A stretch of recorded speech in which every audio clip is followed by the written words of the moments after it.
Yeah, we're probably gonna go in there and not come out until close to 6:30, so if you wanna grab a cup of coffee or something. Okay. Okay, yes, It's up to you. We can hang out here, but I just wasn't sure if you understood that. okay, thank you. Yeah, Okay. it's good to see you guys. We'll see you back in an hour. Okay, They're Okay. going that way. they're gonna go. Oh. It's really big news.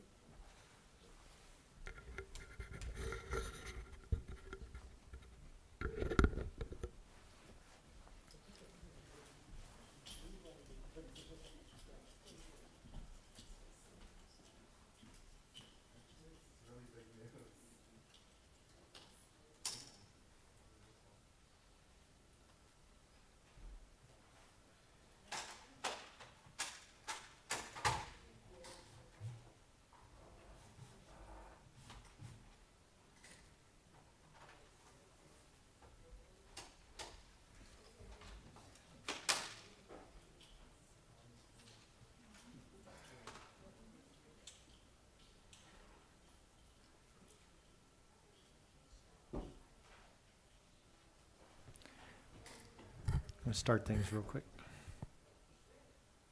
Ready? Recording in progress.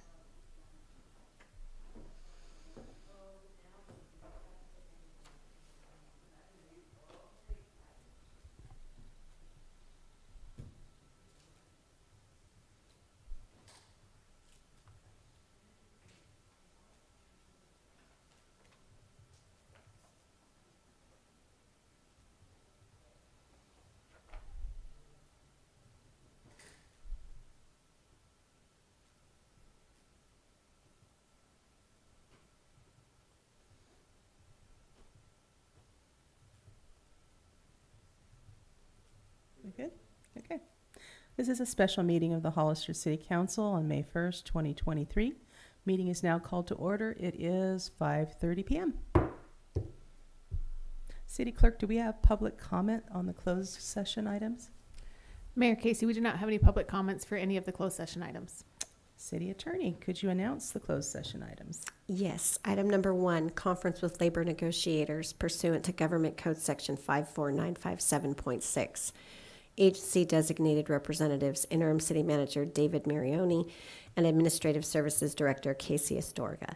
Employee organizations, Service Employees, International Union Local 521.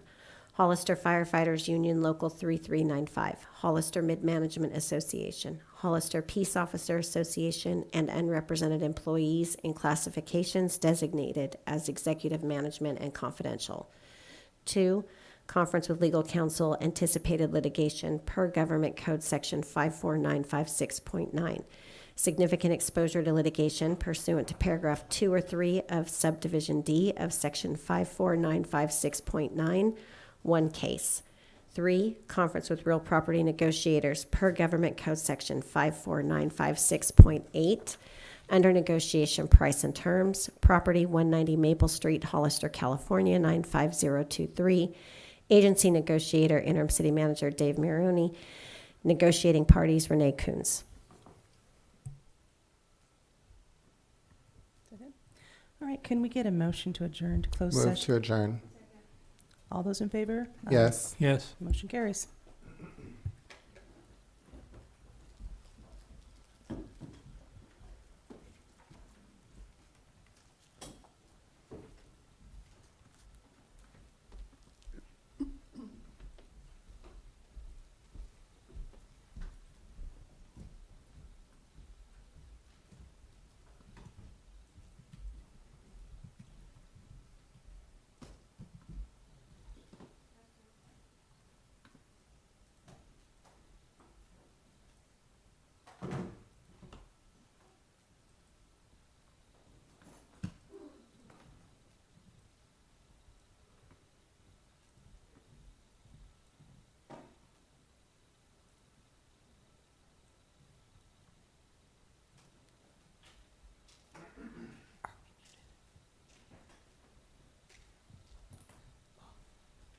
Are we muted before we get the text?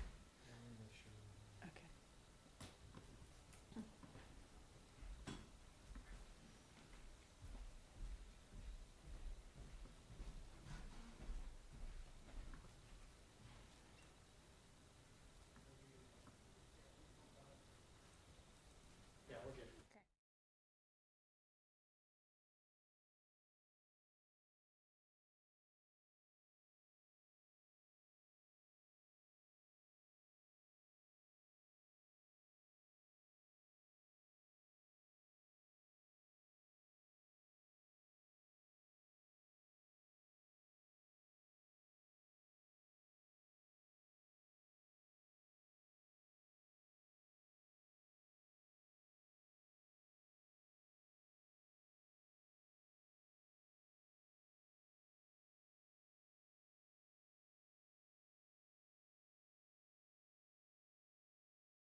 All right, I think we're ready to get started. This is a regular meeting of the Hollister City Council. Meeting is now called to order. It is 6:50 p.m. Councilmember Resendez, can you lead us in the Pledge of Allegiance?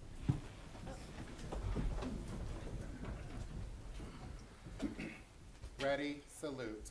I pledge allegiance to the flag of the United States of America and to the republic for which it stands, one nation, under God, indivisible, with liberty and justice for all.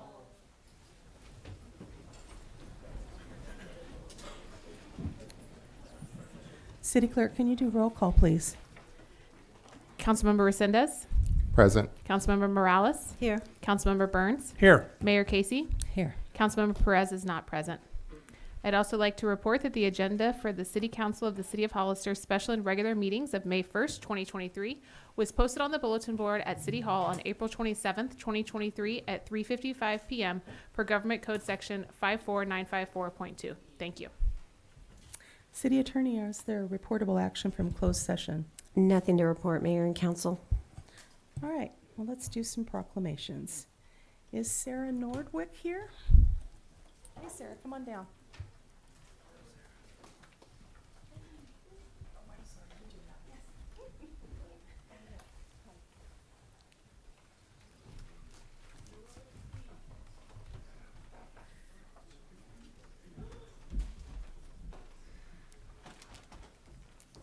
Here we go.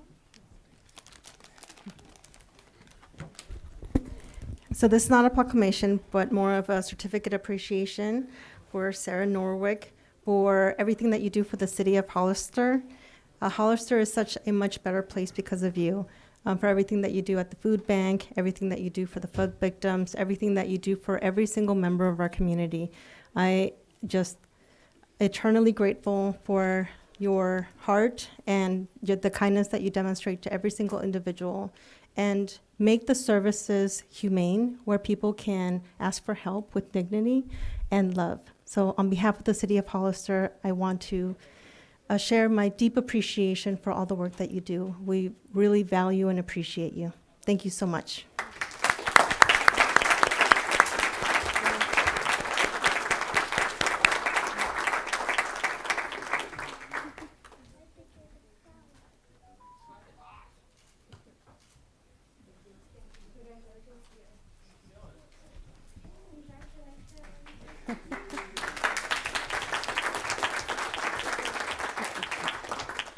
Is Mr. Mifsud here?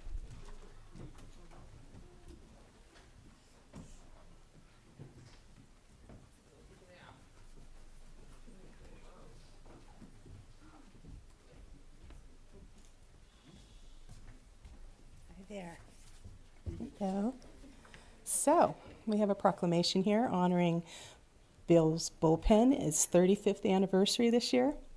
So, whereas in December 1987, Bill Mifsud Sr. opened Bill's Bullpen, and Bill Mifsud Jr. took over shortly after. And whereas Bill's Bullpen has served the Hollister community for over 35 years, and whereas Bill's Bullpen carries more than 25,000 comic books, sports apparel, sports cards, non-sports cards, shirts, caps, figurines, pennants, and more. And whereas the San Benito County Chamber of Commerce and Visitors Bureau recognized Bill's Bullpen as Retail Business of the Year in 2015. And whereas Bill's Bullpen provides something for residents of all ages and backgrounds and calls itself the Family Fun Hobby Store, where former customers now bring in their children. And whereas Bill's Bullpen helps inspire reading in children by participating in an annual comic book giveaway and gives back to the community by sponsoring local Little League teams. Now, therefore, I, Mia Casey, Mayor of Hollister, on behalf of the entire City Council, do hereby recognize and congratulate Bill's Bullpen on its 35th anniversary. Congratulations.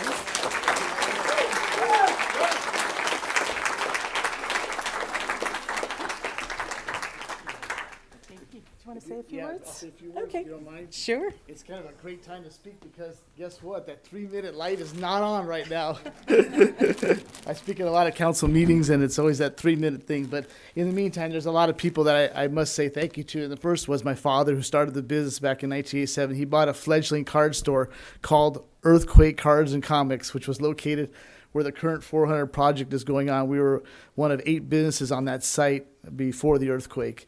And he's up in heaven right now, and he's very proud of all of us.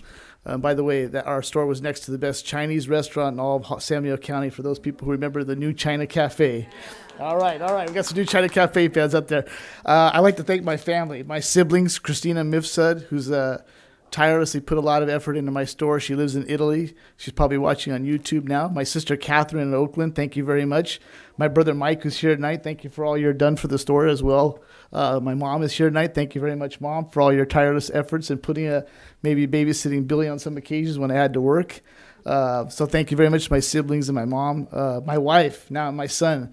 I'd like to say thank you for all the time that they've given to sacrifice their time for Dad time so he can work in the store when maybe they want to go somewhere. To all my employees in 35 years, too many to list. One is here tonight, Mr. Nick Emilio. Thank you very much, Nick, for all your tireless efforts in working at Bill's Bullpen, because we do pride ourselves on customer service. And Nick, you're a big part of the store. Thank you very much, Nick. My landlord of 32 years, Rhonda Brown, has been one of the best landlords I can have. She's kept me going there on the corner of 4th and East now for 32 years, and a lot of thank you there. Our earthquake in 1989 destroyed our store. We got back up and running thanks to the great community of Hollister, who helped me find a location, move my product, and get me going.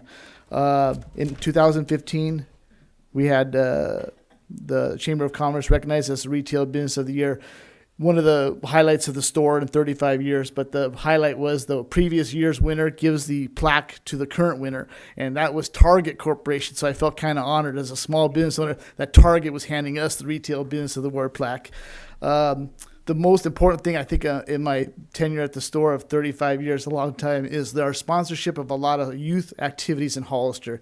And as a sponsor of some of the activities, they give us plaques and little pictures for their team on the wall. And now, after 35 years, and there's some of us in the audience that bring their children into my store and point out that there's Dad in the picture, or Mom might be in a picture of a soccer photo on the wall, which is kind of unique. There's not too many businesses in Hollister that can come in and generationals can look at the wall and point out who they were a long time ago.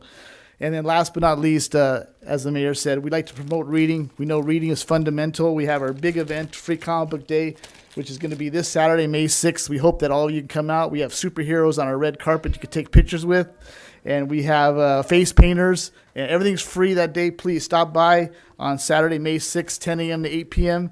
And thank you very much, council members, for your continued service to our community. More importantly, we know it's a service, and we appreciate it. And thank you very much for the proclamation, Mayor. Thank you.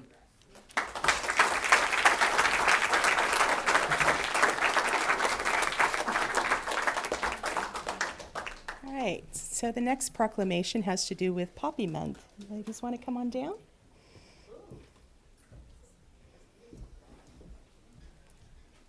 Hi.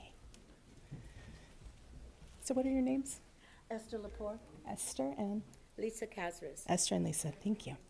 All right, so the proclamation declaring May as Poppy Month and May 27, 2023 as Memorial Poppy Day. Whereas America is the land of freedom, preserved and protected willingly and freely by citizen soldiers, and whereas millions who have answered the call to arms have died on the field of battle, and whereas a nation at peace must be reminded of the price of war and the debt owed to those who have died in war, and whereas the red poppy has been designated as a symbol of sacrifice of lives in all wars, and whereas the American Legion Auxiliary has pledged to remind America annually of this debt through the distribution of the memorial flower. Now, therefore, I, Mia Casey, Mayor of Hollister, on behalf of the entire City Council, hereby proclaim this 27th day of May 2023 as Memorial Poppy Day, and ask all citizens pay tribute to those who have made the ultimate sacrifice in the name of freedom by wearing the memorial poppy on this day. Thank you very Go. much.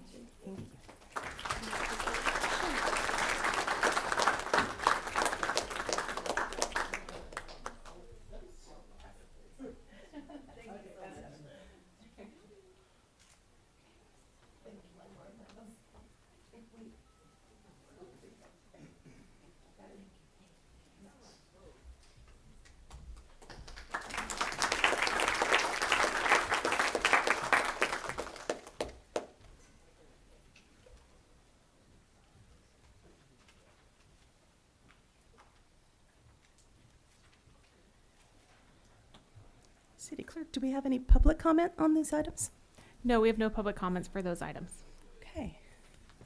Let's move on to the consent agenda. For the consent agenda, staff has asked to pull item A13. This item will be presented prior to item F2.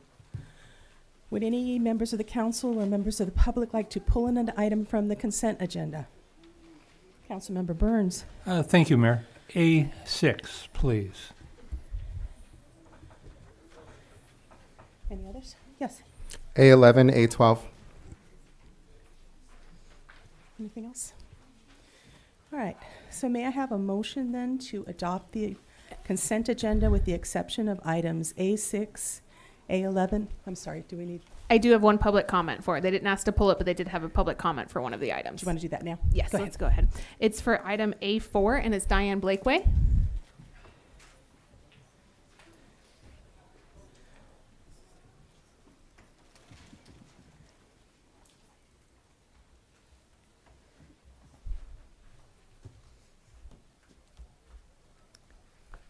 I am Diane Blakeway, speaking as a member of Grace Bible Church and the churches that are around us.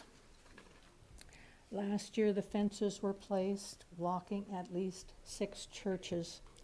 One of our congregants is a 90-year-old woman who had to walk 5 blocks with her walker because we had no access to our church parking lot. I understand that the fences this year will be going up a little bit later and will be coming down as the parade passes. I am happy with this change over last year, and I hope you will continue to consider the churches on Sunday mornings. Thank you. Thank you. So can I have a motion to adopt the I've consent? got a question if I can, Madam Mayor. Yes, go ahead. Thank you.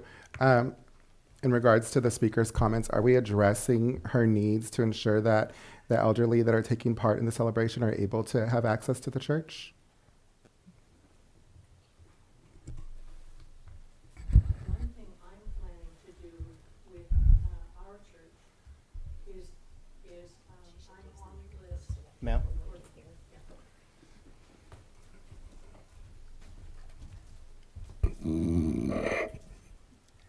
One thing I am planning to do for our church is I'm on the list for send me any street blockages, and then I'll be paying more attention to the Sunday morning.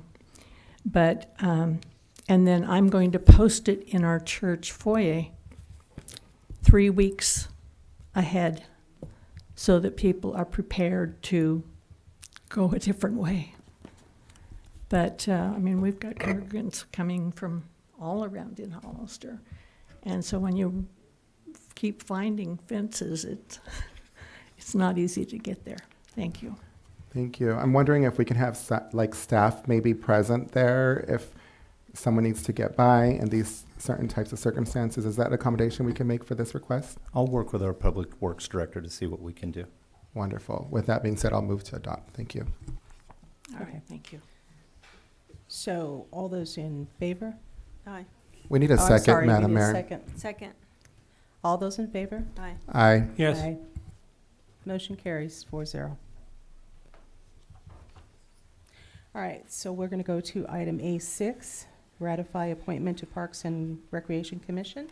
Councilmember Burns. Thank you, Mayor. At this time, I'd like to recognize my recommendation to this council that we approve Julio Rodriguez to serve as my Parks and Rec Commissioner for District 4. Julio has a strong interest in public service and public government, and he's young, he's vibrant, he's well-educated. He will do an amazing job. And I also want to point out that it's not easy often to get volunteers to serve in these positions. And so, Julio, I want to personally thank you. And I know you're going to do an amazing job.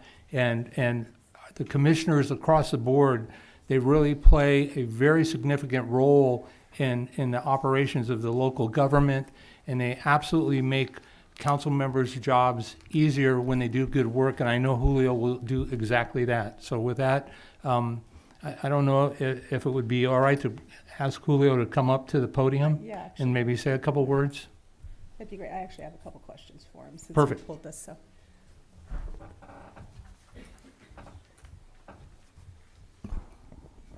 Kind of on the spot here, but anyway, yeah, thank you for the opportunity, for your recommendation, and I'd be honored to serve the city of Hollister. Yeah.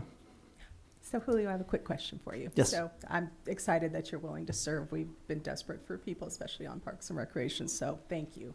My only question for you is I know that you were appointed to the county planning commission and you were forced to quit after a few months, and I think it was because of school and moving. I just wanted to kind of find out your schedule. Are you now back here and you're permanently? Yes, back here? I'm currently a resident of Hollister, the city of Okay. Hollister. The reason why I'm no longer a county planning commissioner, that was because I changed residence. So therefore, Okay, I see. I thought you had moved back to San Francisco or going No. to school or something. I don't know. Okay, that's great. yeah, So, yes, I am currently a resident. Thank you. Perfect. If I can, I've got some questions and comments myself, Madam Mayor. Thank you.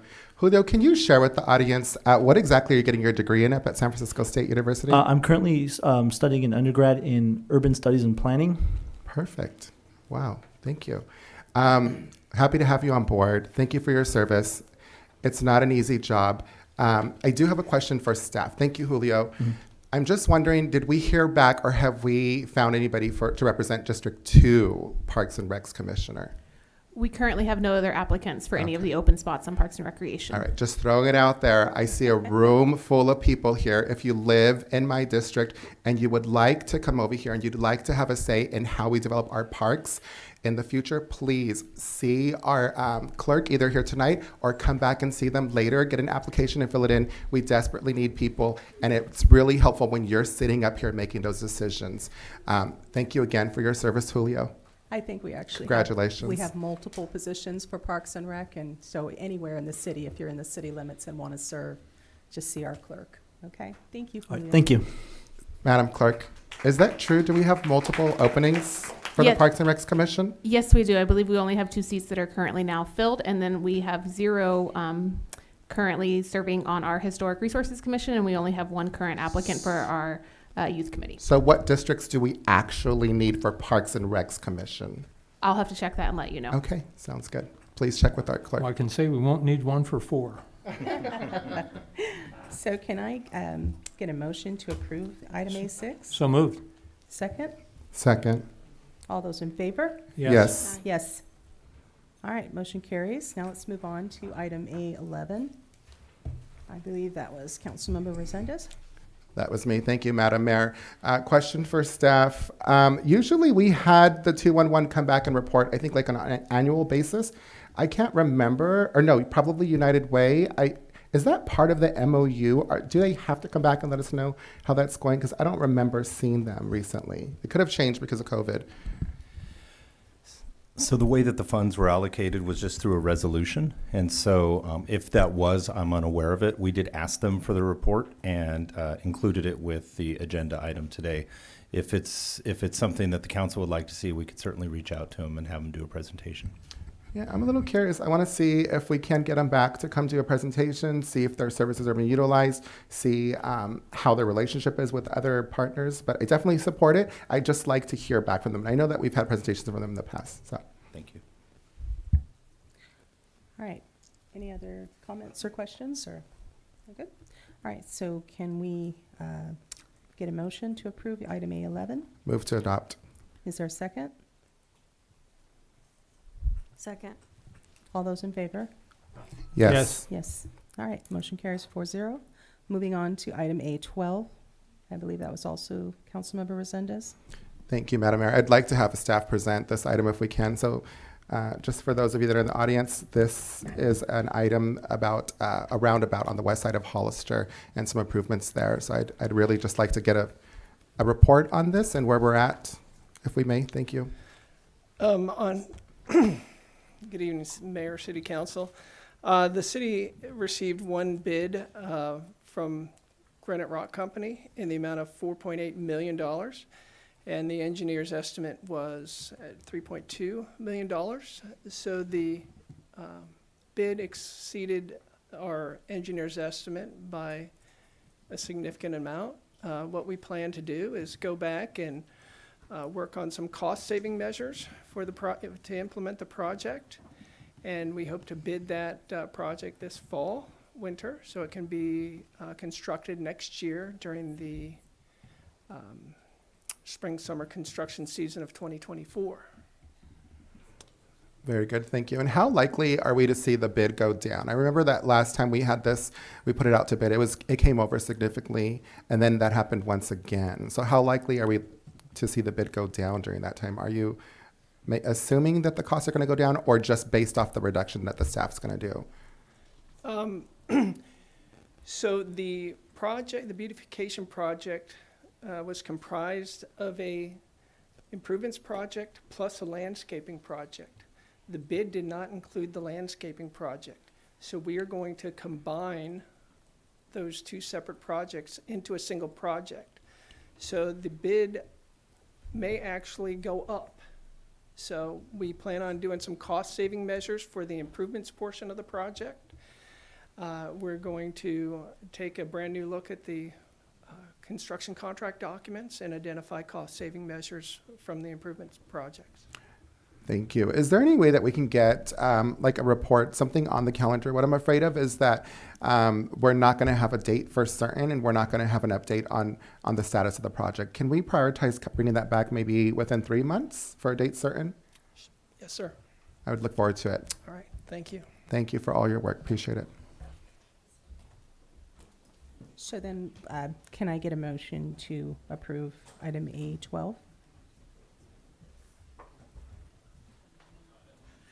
So moved. Can I get a second, please? Second. All those in favor? Aye. Yes. All those Yes. Okay. Motion carries 4-0. Moving on to public comment. This is the time for anyone in the audience to speak on any item not on the agenda and within the subject matter jurisdiction of the council. Speaker cards are available in the lobby and are to be completed and given to the city clerk before speaking. When the city clerk calls your name, please come to the podium, state your name and city for the records, and speak to the city council. If you're joining us via Zoom, please click on the bottom of your screen to raise your hand. If you're joining us via Zoom using a cell phone, please press *9. Each speaker will be limited to 3 minutes with a maximum of 30 minutes per subject. Please note that state law prohibits the city council from discussing or taking action on any items not on the agenda. City clerk, do we have public comment? Yes, Mayor Casey. Our first public speaker is Rob Rodriguez.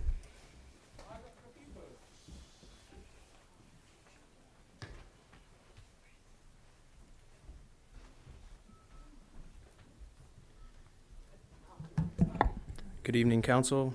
Rob Rodriguez, Executive Director of Growing Hearts Garden Center.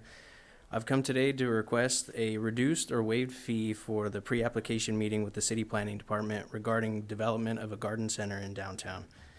Growing Hearts Garden Center is a nonprofit organization serving special needs adults and simultaneously beautifying community spaces in San Benito County. At Growing Hearts, we provide a safe and supportive environment for our special friends so that they may challenge themselves and gain further independence through project-based learning and through our job coaching. Our project-based career training program offers many customized learning opportunities. These opportunities include independence, self-confidence building, teamwork, customer service, and career training. Simultaneously, it is our goal to be a leader in community integration by promoting acceptance in the community and focusing on social, interpersonal, and occupational skills. We have been offering our programming for 4 years now, working out of our houses, up at Park Hill, and on the streets. Finally, setting up a garden center would be the step we need to solidify our place in this community. We would be able to offer full-day programs and run career training programs on-site in sales, marketing, and business management. When our garden center is up and running, we could have up to 15 part-time and 5 full-time employees with the ability to offer daily programs to 30-plus special needs adults and offer our free community gardening classes with an increased capacity of up to around 60 people. Right now, we can accommodate around 15 people with our community garden space where we teach classes, and the last 3 classes we've had 25 plus show up. So we've come today to request a waived or reduced fee for the pre-application meeting with the City of Hollister Planning Department to discuss our garden center proposal at 102, 140, and 204 San Benito Street. Waiving this fee would allow us the opportunity to get some feedback and a preliminary review of our proposed project prior to an official project submittal. We are a community-funded nonprofit and have been since our incorporation. We're able to operate all the programs we offer throughout San Benito County because of the gracious support of our community members and local businesses. Paying for the pre-application meeting just isn't in our budget right now, especially as we plan to fully stock and furnish our garden center. Thank you for considering a waived or reduced fee for this pre-application meeting. Thank you. The next public speaker is Peggy Churchill.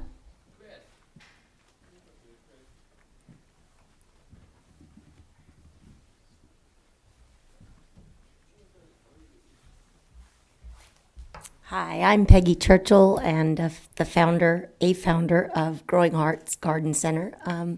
My dream and passion as a mother of a special needs young adult, Mason Churchill, is to have supported employment opportunities for our young kids that age out of the high school and need a place and have a lot of creative, as you can see us on the main street, San Benito, when we do the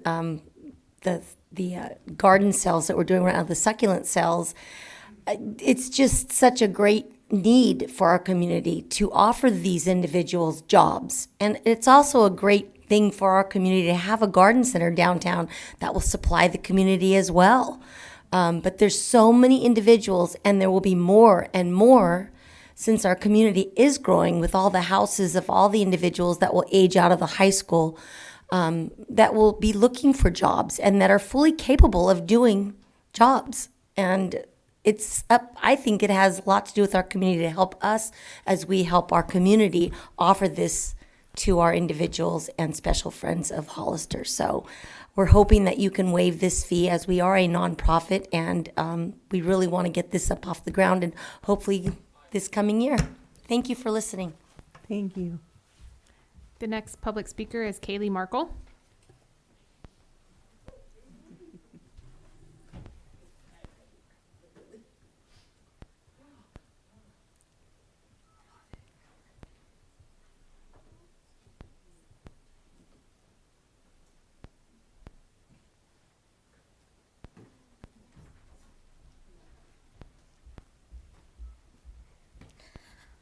Hi, Mia. Nice to see you again. Hi, Kaylee.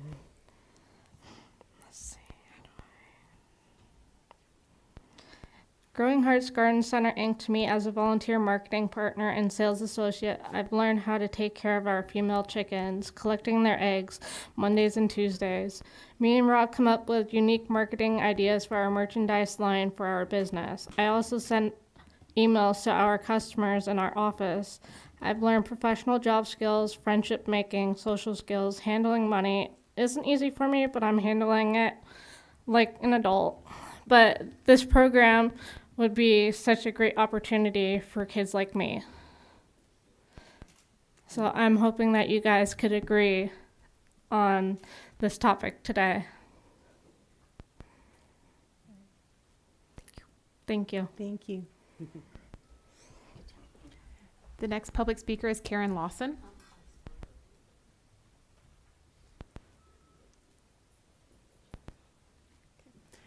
After Ms. Lawson, it's Marissa Casares.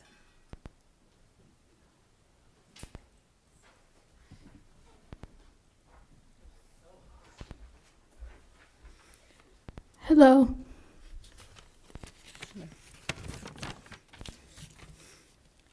For our times in garden classes, I want to helping us in Park Hill, food pantry, and the library.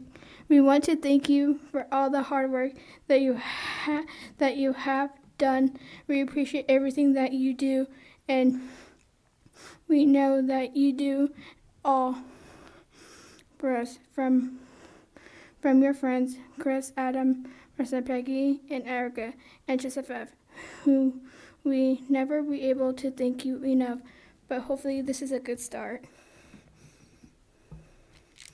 Thank you. Thank you. Our next public speaker is Cooper Aiello.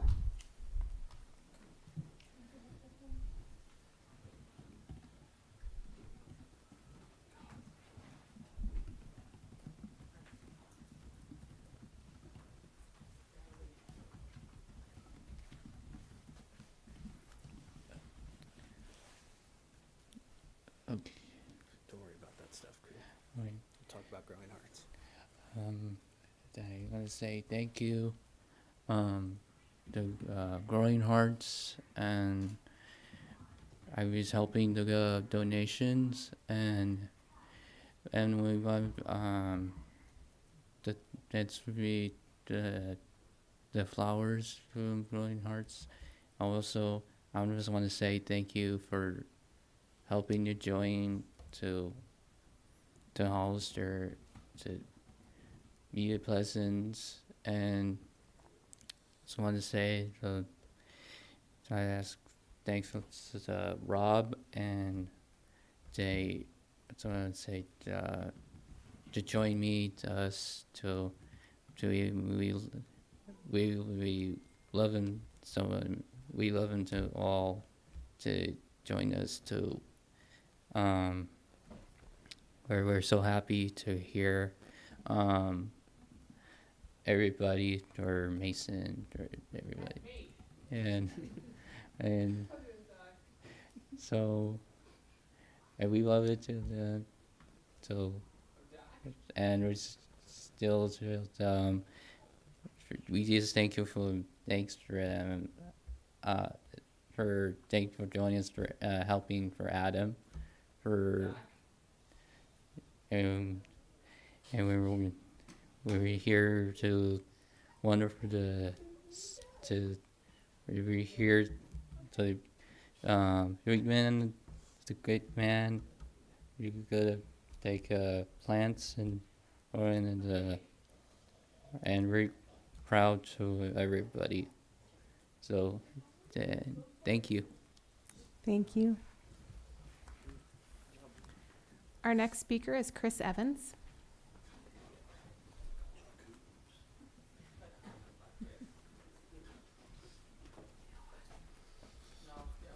Move this up here.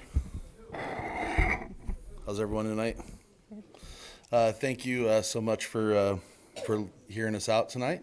And again, I'm here on behalf of Growing Hearts Garden Center. My name's Chris Evans.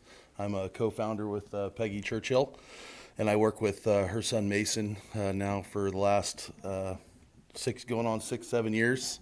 I've been working with Mason, and it was our goal to start a nonprofit and a garden center from the ground floor up, and employ and work with special needs adults kind of all the way as we built those stages. And now we're at that stage where we have an opportunity to look at our first location, and just asking for a little bit of help if we could to waive that pre-application meeting fee for us. And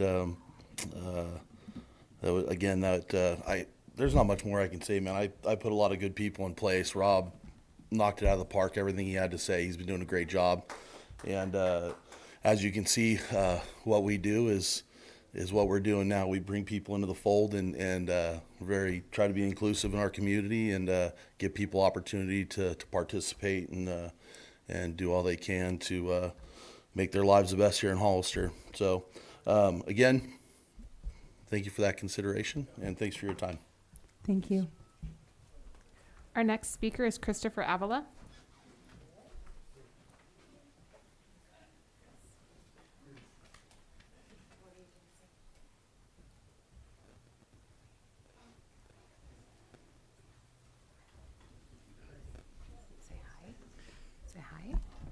Hi. Hi.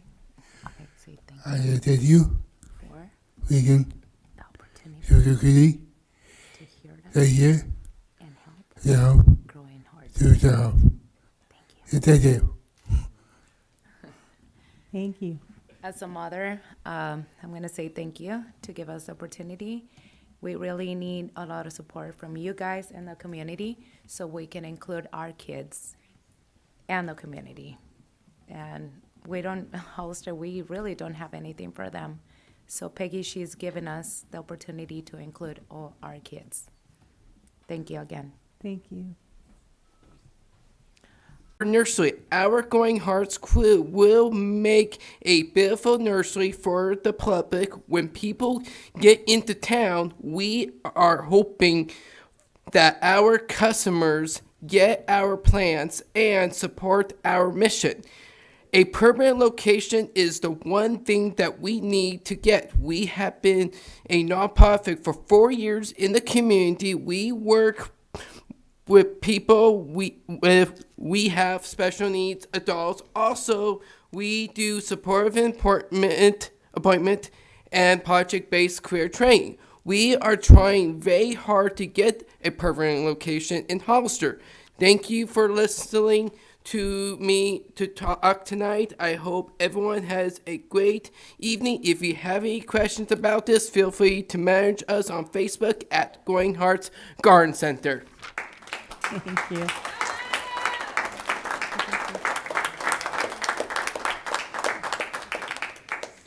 Our next public speaker is Arthur Hernandez.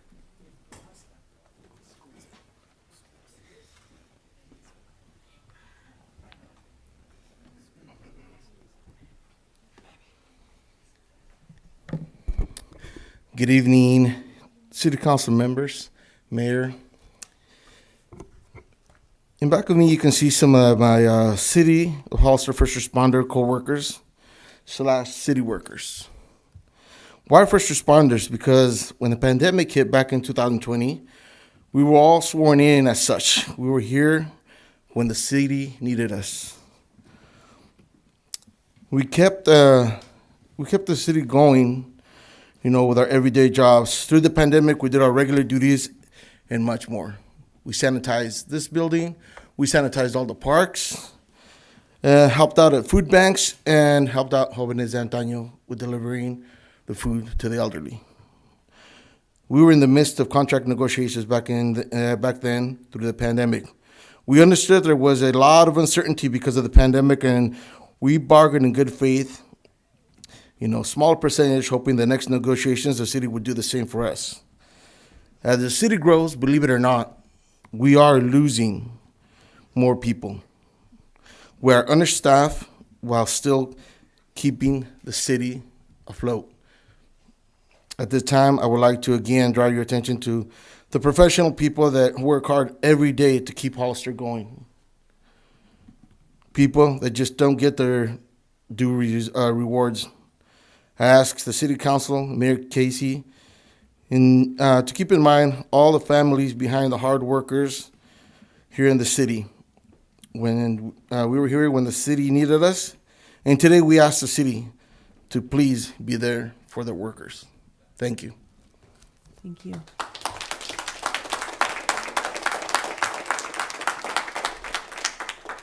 And those are all the public comments we have for this section of the agenda.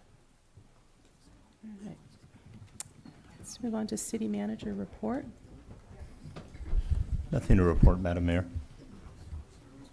Do we have training conferences? No? Yes, we have multiple department heads that will be giving updates tonight. So I'm going to start it off with Captain Battagno with PD. Okay. Good night. Bye-bye. The Hollister Police Department did have a few, good night, that went to training. One is one of our sergeants who's currently in SLI, which is Supervisory Leadership Institute. He completed his 6th session out of 8. And we also sent 2 sergeants to OIS course, which is Officer Involved Shooting. And we completed some of our perishable skills in firearms training. Thank you.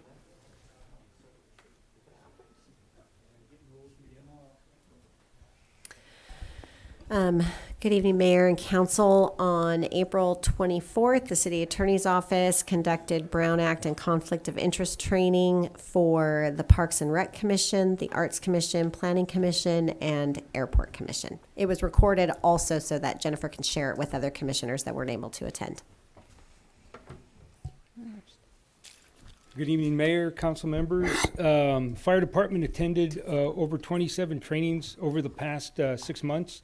Everything from fire investigation, wildland investigation, fire prevention management and risk, fire service personnel management, fire research biology, fire training welding, political and legal management, elevator rescue. The entire department had to take elevator rescue, safety officers class, wildland apparatus, fire and emergency administrations, crime scene forensic, crowd management, and that was in for preparation of the biker rally.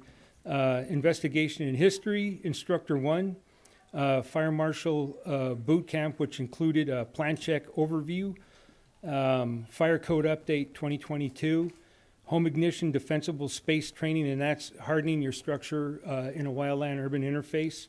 CPR training, we've got 7 in-house certified firefighters that can train. They took train the trainer so they can provide CPR training.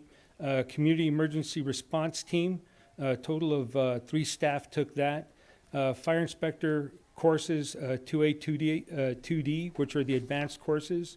Hazmat incident commander, strike team leader refresher, and immediately after the battalion chief took the strike team leader refresher, he was deployed for Monterey County's flood incidents, and I took plant section chief offered by FEMA and outlaw motorcycle culture. Concludes my report. Okay, I'll go ahead and go next. The Deputy City Clerk, Angie Gonzalez, attended the City Clerks Association of California annual conference in Palm Springs a couple of weeks ago. The annual conference provides clerks opportunities to learn leadership skills and about topics important to the clerk role in California cities. Topics this year included applying justice, equity, diversity, and inclusion lens to a city's structure and culture, building and enhancing your records program, and election initiatives, referendum, and recalls. Additionally, Deputy City Clerk Daisy Caceres participated in several virtual learning opportunities the last couple of weeks to be able to update several city programs, such as updating your municipal code to reflect updated laws and language, disaster mitigation for public records, and communication skills in virtual and in-person meetings.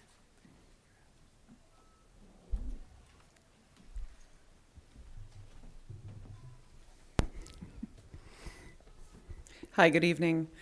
In development services, in the last month, the 2 of our planning commissioners, Commissioner David Huboy and Commissioner Carol Lenore, as well as our senior planner, interim planning manager Eva Kelly and senior planner Amber Cameron attended the Planning Commissioners Academy in Southern California. And then currently there are 3 of us, so myself and Ms. Eva Kelly and Amber are also attending the ICMA Leadership Academy. And our housing coordinator, Jamila Sakwa, will be attending in August. So that's my update for this month. Thank you. City Council, I'll go next.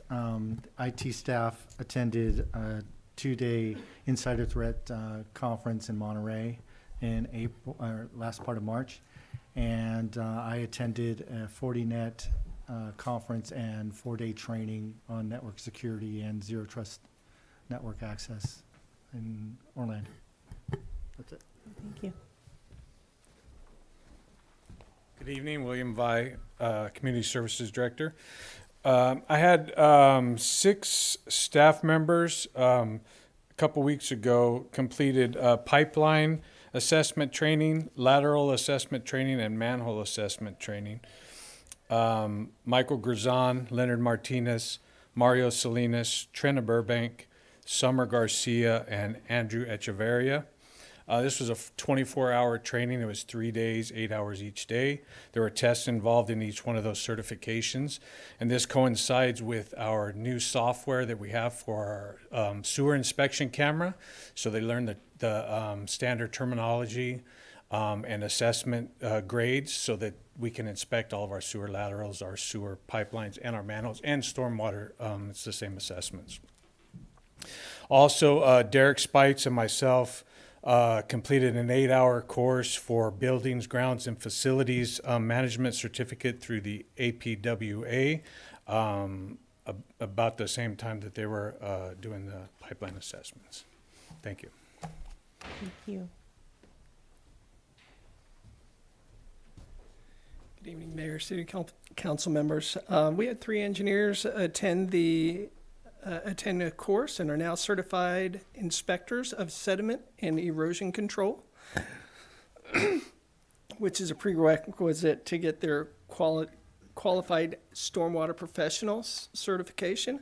We also had one of our senior inspectors attend AWWA training for backflow assembly testing. And he is officially now a certified backflow assembly tester. Thank you. Thank you.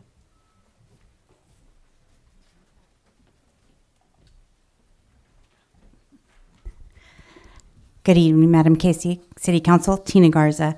At the beginning of April, Recreation staff attended the annual California Parks and Recreation Society Conference. Some staff enrolled in different leadership type classes. I enrolled in a park symposium workshop, and this workshop featured the latest and greatest in park operations, maintenance, planning, and design. There will be a new power tool policy effective January 1st in 2024, and this is for chainsaws, lawnmowers, leaf blowers, and it's basically our California residents will be unable to buy new gasoline-powered outdoor equipment, power equipment. There is some funding allocated for this transition, so what city municipalities are looking into is, do we qualify as city agencies? And along with that, I also am enrolled in the ICMA Leadership Academy that will happen for the next 12 weeks. Thank you. That's the end of the report. Okay. We're going to move on to public hearing. Item 1, ordinance number 2033, an ordinance of the City of Hollister approving zoning ordinance amendment 2023-4 to adopt Chapter 17.36 inclusionary housing program. We have a staff report. Thank you. Good evening, Madam Mayor and City Council members. This item, as stated, is a zoning ordinance amendment 2023-4 to adopt a new chapter into our zoning ordinance regarding an inclusionary housing program.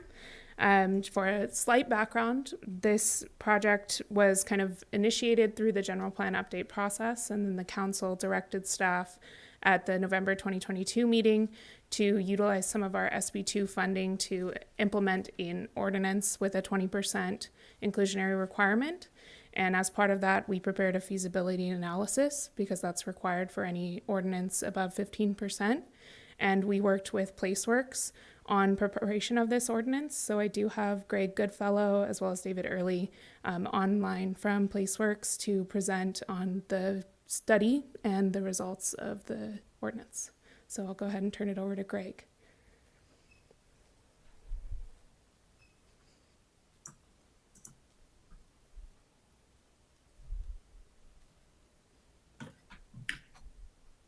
Good evening, Madam Mayor and City Council.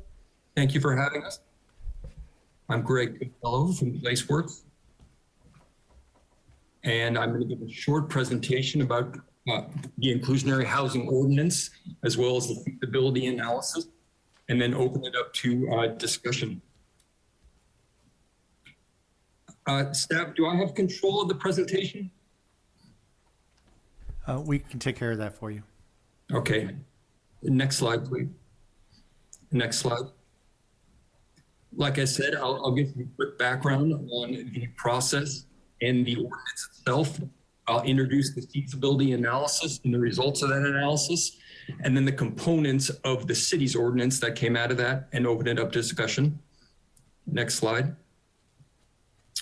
Inclusionary housing, very quickly, is an ordinance that establishes a percentage of new market rate developments to be allocated to affordable units. There are just over 200 inclusionary ordinances in the state of California, all adopted pursuant to police power. Ordinances typically include incentives to balance the financial impact of those affordability requirements. They are tailored to local market conditions. We'll get into that more with the feasibility analysis.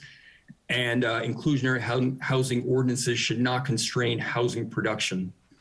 Next slide.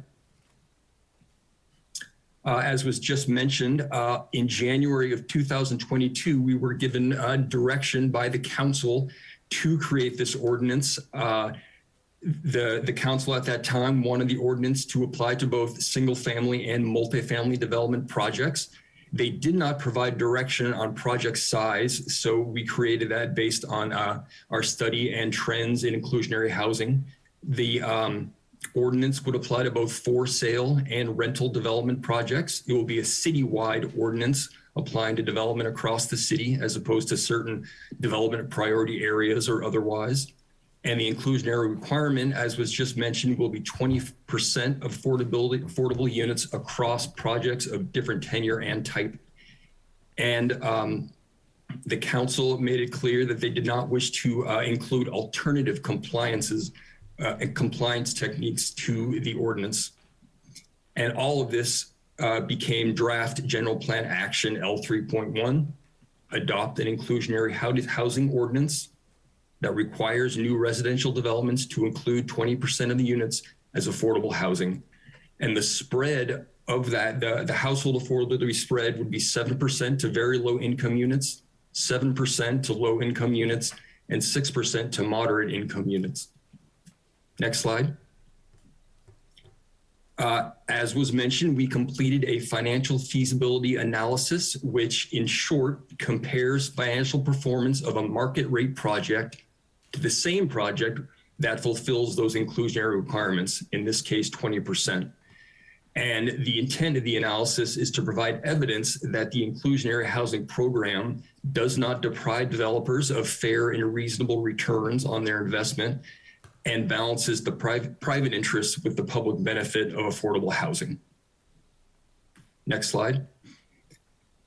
Our financial feasibility analysis is based on pro forma analyses of 5 prototypical development projects underneath 3 different scenarios.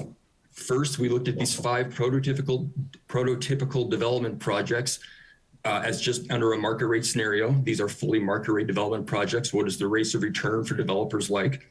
Then we looked at it as an inclusionary scenario, and this is the project with those 20% inclusionary requirement, as well as the maximum state density bonus that is allowed with those required affordable units.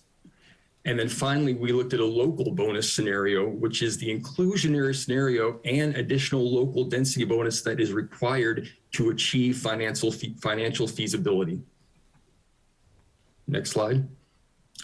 All right, these next slides are a series of tables that summarize a lot of the tabular information in the financial feasibility analysis into each of the development prototypes. So this first prototype we looked at, 220 detached for sale units at 4 dwelling units an acre, a typical single family residential development scenario. A fully market rate project, we found that a developer would get a 17.4 internal rate of return, and the threshold here is about 15%, excuse me. That's the threshold of feasibility for IRR. When we included those inclusionary housing requirements, that was an additional 55% market rate units with the state density bonus that includes 46 below market rate units for a total of 275 units. Now, feasibility went down considerably to an internal rate of return of negative 18.6. Now, this is an example of that undue burden of housing that the state of California does not want to see, and that needs to be balanced by some sort of incentives. So we looked at what kind of local bonus would need to be added onto that state density bonus to bring the project up to that 15% threshold of IRR. And in this case, an additional bonus of 38.1% or 86 additional market rate units would need to be added to that project to get it up to 15%. And you end up with a development with a total of 361 units, including those 46 below market rate units. Next slide. All right, now we looked also at a mid-density single-family residential subdivision. This is 220 units at 10 dwelling units an acre, Again, we first looked at that market rate scenario and found out that this is a project with good returns, 47.3% IRR. Again, thinking about that 15% as the threshold for feasibility. When we looked at the inclusionary housing scenario, again, that's 46 below market rate units at a rate of 20%. That again offers a 25% state density bonus or 55 additional units, bringing the total up to 275 units. And we found that there was an IRR of 6.3%, again, well beneath the 15% threshold for feasibility. So the local bonus scenario, we found out that this project would need an additional local bonus of 6.8% or 15 market rate units to achieve feasibility. Again, that's 290 units. Now, what we also found here was with this mid-density project, those 290 units, 70 of them needed to be developed as attached townhouse units. And I'll get further into this in the ordinance itself, but that resulted in our belief that the ordinance should include an incentive or an allowance to for variation against development standards. And the feasibility ended up being 15.3%. Next slide. Our third development prototype was a high-density condominium, 12 units at 48 dwelling units an acre. Again, the market rate scenario, it came out very strong with a 46.5% internal rate of return. With the inclusionary housing scenario, that 20% requirement resulted in 3 of the units being below market rate, which resulted in a state density bonus of 27.5% or 3 additional units. This state density bonus is a little bit higher than the others only because the ratio of below market rate to market rate is higher because the number of units is so small, just 12. And so the result of the inclusionary housing scenario, you have 15 units, and feasibility was also quite low, negative 19.4%. What did it take to bring it up to feasibility scenario? Well, in addition to that 27.5% state density bonus, this one would require a 55.8% local bonus or 7 additional market rate units for a total of 22 units of the entire project, achieving a rate of return of 17.3%. Next slide. The following 2 prototypes are for rental developments. Our first rental prototype is for a 30-unit building, 3 stories with a density of 20 dwelling units per acre. Market rate scenario, 6% cost on cost yield. This is a different factor for feasibility than for sale development. Cost on cost yield is the traditional feasibility factor for rental housing. It's the industry standard with a 6% threshold. The inclusionary housing scenario, state density bonus, 25% like the others. That's an additional 8 market rate units. And that's alongside the 8 below market rate units required by the 20% ordinance. You end up with a total unit count of 38. Again, that did not achieve the 6% cost on cost yield threshold, just below it. What we found in looking at the local bonus scenario is that this would require an additional 14% bonus on top of the state density bonus, which is 5 additional market rate units for a total unit count of 43. And that brings right up back to the 6% cash on cash yield for a feasible project. And finally, our 5th prototype was a rental project with 120 units, a 4-story building at 30 dwelling units per acre. A market rate project achieves feasibility with a 6.4 cash on cash yield. The inclusionary scenario, that 20% requirement means that 26 of the units would be below market rate, and those would achieve a 25% state density bonus for 30 additional market rate units. That's a total of 150 units. However, that's just below the feasibility threshold, 5.9 COC. And so we found that in order to achieve that 6%, that development would require a 15% local density bonus on top of the 25% state bonus for an additional 17 market rate units, a total of 167 units. And again, that's a 6.0% cash on cash yield for a feasible project. So again, you can see that that third scenario is what we found to be necessary to bring feasibility back up with those inclusionary housing scenario requirements fulfilled. Next slide. The draft program itself, the key to the entire ordinance, the root of the ordinance are those inclusionary requirements. It would apply to both for sale and rental development as the previous council requested. It will apply to developments with 10 or more units. Again, at least 7% of that 20% total would have to go to very low income units. At least 7% would have to go to very low income or low income units. And at least 6% would have to go to very low income or moderate units. So again, as you can see, that 7% VLI, 7% LI, and 6% moderate is a base. You can offer higher, lower income affordable units.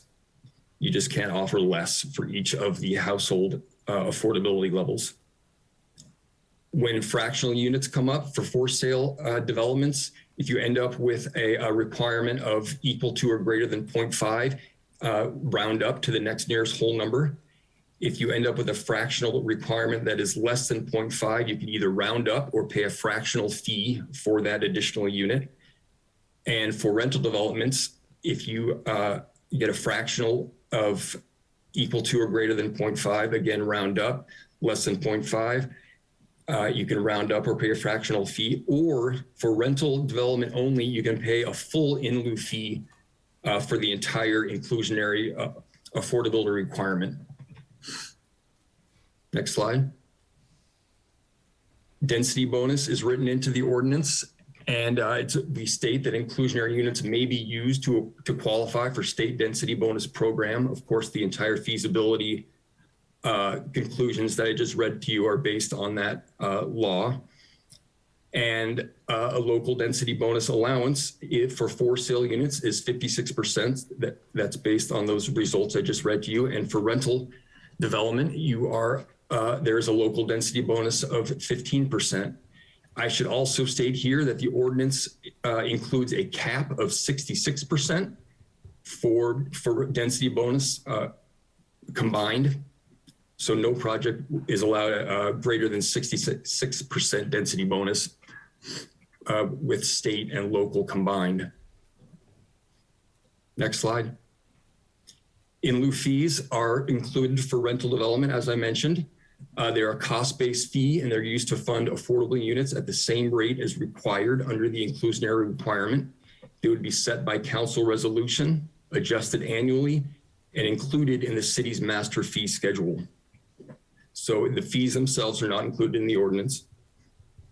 And the ordinance also includes a section establishing standards for the inclusionary, next slide, sorry, for those inclusionary units. They should be of similar size, proportion, distribution, and have the same quality interior and finishes as the market rate units, the same access to common and open spaces within those developments. And there are also clauses for buyer or rental eligibility screening, establishing ongoing affordability requirements, and requirements for documenting sale and future sale of those units. Now I want to open it up to discussion for the council. Council members, do you have any questions? Councilmember Resendez. Thank you, Madam Mayor. If I could just get a moment to pull up my questions. Can you explain why exactly we completed a financial feasibility study? Yes, I can. So for an inclusionary ordinance that is 15% requirement or less, the state doesn't require a financial feasibility analysis to go with it.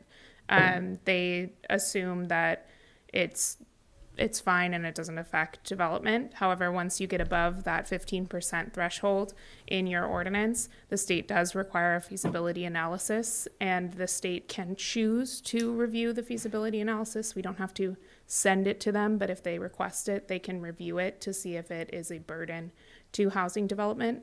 But as it was the direction by the council to prepare a 20% ordinance, we also prepared a feasibility analysis to corroborate the findings that were put into the ordinance. Thank you. And correct me if I'm wrong, but previous Mayor Victor Gomez, who reached out to the city on Friday on behalf of the BIA, does get a packet emailed to him every time there's a planning commission meeting, does he not? Yes, he is on our regular mailer for the Planning Commission. And did we receive any written request in regards to what the BIA or Victor Gomez is claiming, that we violated the law, that we had to provide them anything previous to this meeting today? I'm not sure that I understand the question. I'm sorry. Maybe it's more of a question for legal. Council did receive emails, yes. And did we respond to them in a timely manner? So according to the law, we need to respond if there's a written notice or written ask from these individuals. Did we receive that within 14 days? According to staff, yes. And did we respond to them? Did you respond to the written request? Yes, according to staff, you did. Okay. Thank you. And by you, I mean city. Thank you. Yeah, go ahead and. Yeah, if I could clarify. So I believe what you're referencing is by being asking the clerk to be on the list to receive any information regarding fee increases per a particular state law. In the review, and I may point back to our city attorney, there are certain fees that are required through that state law and certain fees that are not. As for the noticing of tonight's agenda, the group did receive, did request in January to receive notification and did receive this evening's council packet when those were all sent out. So I'll pass it back to Mary if you'd like to clarify. Or perhaps we could put Jennifer And that's what I online. understood the question to be, council member. So in short, we're in compliance with the laws.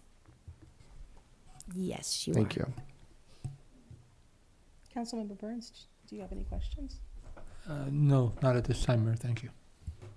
Vice Mayor? So it looks like in order for us to be able to meet the 20%, when there's a proposal for a certain number of housing, that we're going to just have to build a lot more. So, and if there's a specific area, that means that we're going to be building up. In theory, yes, you would have to build up. Density bonus is a request of the applicant. They don't have to utilize it, but what the city would be offering by implementing this ordinance is we would be offering a higher density for sale and for rent if the applicant so chooses to utilize it. And state density bonus, as mentioned in the presentation, is automatically triggered. So they could request to utilize the state density bonus automatically because of the percentage required for very low. At 5% very low, you immediately are qualified for a state density bonus, and the more very low income that you use or provide in your project, the higher of a state density bonus you qualify for. So they could request to utilize incentives, the bonus itself, and then they could also request to use the local bonus. So ultimately, they are potentially going to be building significantly higher than the densities allowed in the ordinance, depending on what they'd like to propose. Have we done an analysis of the impact to our infrastructure? And I say this because if we're building higher, I know that in other jurisdictions, fire was impacted because do they have the equipment? Like if there's a fire, do they have the ladder to go up? I know that's been a barrier in other jurisdictions. Was all that analysis done as well? So density bonus units don't automatically trigger an environmental review in that particular respect. The state law exempts them from CEQA. They are bonus units and they don't trigger non-compliance with your general plan densities. For example, if someone was proposing 20 units per acre and then they in a 20 unit per acre zone where that's the maximum, and then they proposed to utilize a density bonus and the local bonus and they ended up, let's say, for example, at 30 units an acre, that's not going to be considered non-compliant with your general plan. With regard to fire and police and our services, all of the units would be subject to the same impact fees that other units are subject to within the city of Hollister. And we also, as a standard, all of our new residential development are annexed into CFDs 4 and 5. 4 is for public facilities maintenance, and those are done for the most part on a custom budgetary measure for each development. So we look at the exact lengths of sidewalks, the exact number of street lights, street trees that the city would be maintaining, and we prepare a budget. And depending on if there's a private maintenance element to the project, that budget varies. And then for CFD 5, that is a flat rate, but there are 2 tiers, one for sale units and one for rental units, or single family versus multifamily, I should say. And that serves our police and fire services. So there is an annual tax that is levied for residential to help support our police and fire in the city. I guess what I was asking is, Fire Chief, do you have a ladder big enough to be able to accommodate a fire if we built that high up? Excuse the delay. Currently, we're purchasing a ladder truck. At present, we don't have a ladder truck, but any ladder truck configured at this point would be able to go to the second story. Anything taller than a second story, we're compromised. Thank you. Beautiful answer, by the way. I just needed just an answer from fire. So if we are moving in this direction and we don't have not only the infrastructure to support it, nor the basic needs in terms of safety, was that part of, so I know you said the environmental study wasn't done. Was there, did any of our system or stakeholders review this plan and provide proposed recommendations or issues? And if so, where were they? So the General Plan Advisory Committee, Planning Commission, and City Council provided the direction on the ordinance. And then the Planning Commission reviewed the draft ordinance at the May meeting. Community partners, stakeholders, which are not part of government. Everyone who is a part of our list and receives our mailers is invited to all of the public comment, but we have not received any public comment from any stakeholders. I did receive a couple of concerns from community members that they did not have an opportunity to review this plan and that there were serious concerns about it. Have you heard the same, or is it just? I believe the City Council received a few emails over the weekend and on Friday about the ordinance, but it was properly public noticed, and that's why we have the meetings tonight and at the Planning Commission. But was there a specific meeting for that feedback, or just meetings like this, just city planning, city council? No, we're not directed to have any stakeholder meetings during the preparation of the ordinance. We just followed the direction that was provided from the council and had the public hearings that are required for adoption of a new ordinance. Okay, thank you. So I actually have a question related to that. So, I kind of looked back over the scope of work for the contract to do this program. It outlines 2 meetings to be held. One was for community outreach, and then a public hearing with the Planning Commission. Now, I saw the Planning Commission hearing was March 23rd, but I could not find any information on that community outreach meeting. When was it held? The January 18th, 2022 meeting with the City Council was the community outreach meeting. This was for to be direction. a separate meeting. It was not part of City Council. It was a community outreach meeting. I would have It's to task 3 on your scope of work for that contract. I would have to defer to Placeworks, Actually who's have the it. contract. It's This is David Early. I can try and answer that, and I would just Thank echo what Eva just said, that although The contract calls it out as a community meeting. As we spoke to staff about this at the outset of the project, there was an agreement that the best way to get community input would be to do that in front of the city council. And the council did hold that as a study session and took public comment as well. So as I believe it's the mayor who's speaking, I can't quite see on the Yes. Zoom, but Madam Mayor, it is true that we were scoped to have one community meeting beyond the Planning Commission and City Council hearings that we're having now. And we did work with staff to determine that the best way to do that was as an extra City Council study session and not solely as a community workshop. I see. So we didn't develop Spanish or English language noticing and meeting materials. We didn't provide live translation services. I'm kind of looking through that task, and it sounds very much like other outreach meetings. So we just decided to forego that and just do a city council meeting. I mean, it just seems like we skipped over something here, and I think that community input's really valid, and I know that in speaking with the community, a lot of times they feel like they are left out of the equation, and so just expect them to show up at a council meeting, it just seems like we've missed something here. So that's concerning to me. Other question I had for you, so the feasibility study was necessary, if I understand it, because we went above the 15% that the state kind of says is reasonable.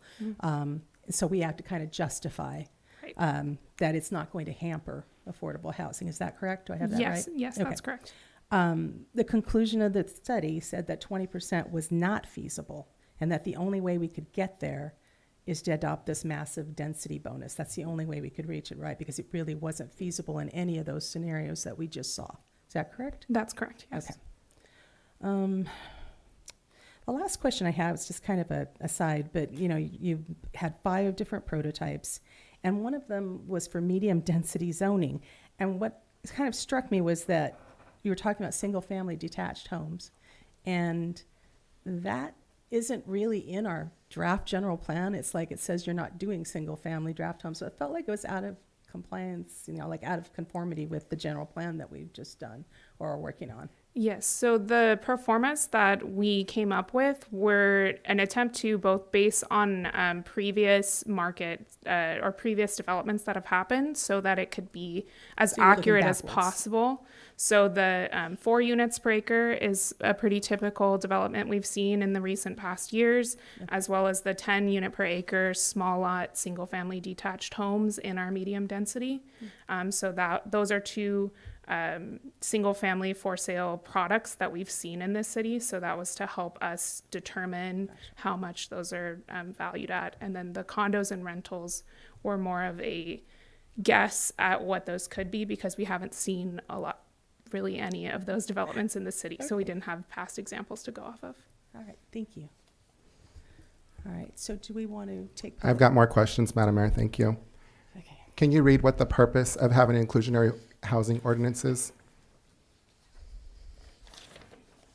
I can, just let me. Right underneath summary, page In my 208. staff report or in the In actual? your staff report.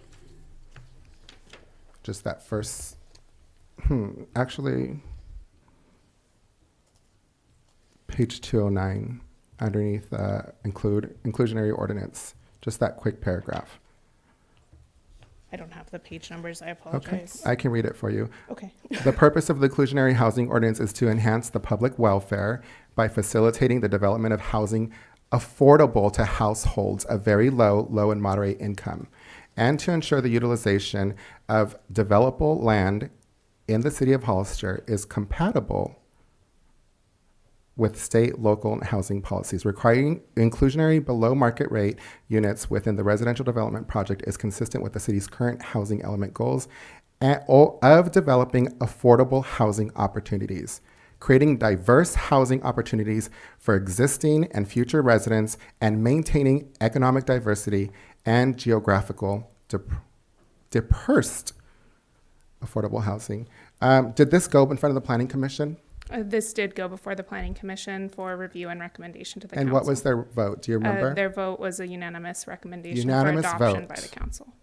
And then what's the staff's recommendation? Staff's recommendation is also adoption of the ordinance based on the feasibility analysis and the direction. And that my we've last received. question is, how much money have you two taken from developers, and why would you not support Point of affordable order. housing for the constituents Councilmember in the city of Resendez, that's Hollister. enough. Thank you. All right. If anybody wants to see can a we go list, to I have it public right comment, here. Please. Mayor Casey, our first public comment is from GW Devon Pack. Thank you.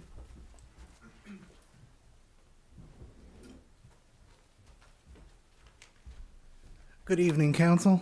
Mayor, thank you for hearing me. I am a graduate student at San Jose State who is working on a master's in urban planning in the urban planning program there. I'm currently doing coursework on housing policy, including a master's thesis that is on the topic of affordable housing development in the Central Coast region. I've also previously served as a planning commissioner.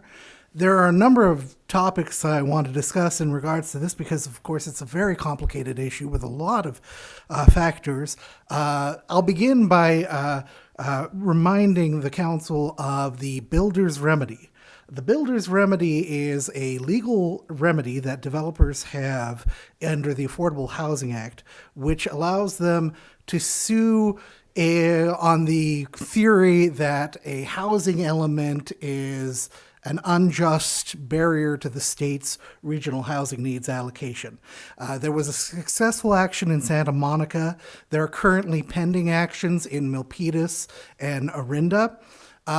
So something this council should keep in mind is that if a builder prevails on a builder's remedy action, then the court will find the entire housing element of the city to be, out of compliance with the Affordable Housing Act. And at that point, it becomes, until the development of a new housing element, you have a period of basically anything goes development, where there's no longer any height or density restriction. That's currently happening in Santa Monica. The next topic I want to speak to is that all inclusionary housing needs to be looked at in terms of being competitive with the overall housing market. And what I mean by this, one thing comparatively, a 20% inclusionary rate, that is at the level that Salinas implemented last year with their inclusionary housing ordinance. It's at the level that San Juan Bautista has implemented. Morgan Hill has a rate of 15%. The county of San Benito has a rate of 15%. And Gilroy is actually concurrently debating as a part of their housing element whether to adopt to 20%. So I don't know how they have decided in chambers, but a part of this is seeking to keep current with kind of directives and impressions from the HCD department, the California Department of Housing and Development. One additional topic of discussion that I might raise is Salinas has in that 20%, they have a 4% workforce housing. That's housing for police officers, teachers, nurses, firefighters. That is one possible element that you could consider discussing and amending to this inclusionary. If you have other questions about the California Realtors reports, and current realty statistics and projections, I would be happy to provide those statistics from my paper. Thank you. Mayor Casey, our next public speaker is Dennis Martin on Zoom. Good evening, Mayor and Council. Dennis Martin speaking on behalf of BIA Bay Area. I call your attention to the letter that BIA has submitted to the record addressing this proposed inclusionary ordinance and issues surrounding it. It's very unfortunate that the city has decided to push this through before reaching out to development and home building stakeholders to get the industry's perspective. This lack of transparency has been typical in the past, but we've been hoping for better with all the recent changes in Hollister. However, as noted in our letter, the city has failed to adequately notify BIA of hearing and availability of documents as prescribed in state law. We've detailed that in our letter of the noticing deficiencies, and we request that the council postpone this hearing until this is corrected. If you had reached out to builders, you would have learned that the provisions in this ordinance are wholly unworkable from a practical standpoint and will likely present a significant constraint to housing now and in the future housing element. Should the council proceed to adopt this ordinance as written with the 20% and so forth, BIA will be obligated to appeal to HCD to oppose housing element certification. Now, you could have been better informed had you reached out on why the 20% inclusionary requirement in for sale projects particularly is a non-starter. 20% inclusionary with 14% restricted to VLI, LI categories is infeasible. That's reported by PlaceWorks. But the feasibility analysis goes through these pretzel motions to go off the rails with a flawed assumption of rate of return, financing rates, proposed density bonuses, and product suitability in this marketplace. Stakeholder input can help get this analysis back on track, and we are willing to work with you to do that. And we ask the council respectfully to continue this issue, engage in stakeholder meetings, and consider revisions to the ordinance that will work for the city and the builders. Otherwise, this inclusionary ordinance may likely result in no affordable housing being built and no market rate housing being built. BIA is very concerned about this. And we wonder, we hope that this isn't the real desired outcome of this action. Thank you. Thank you. Mayor Casey, those are all of the public comments for this item.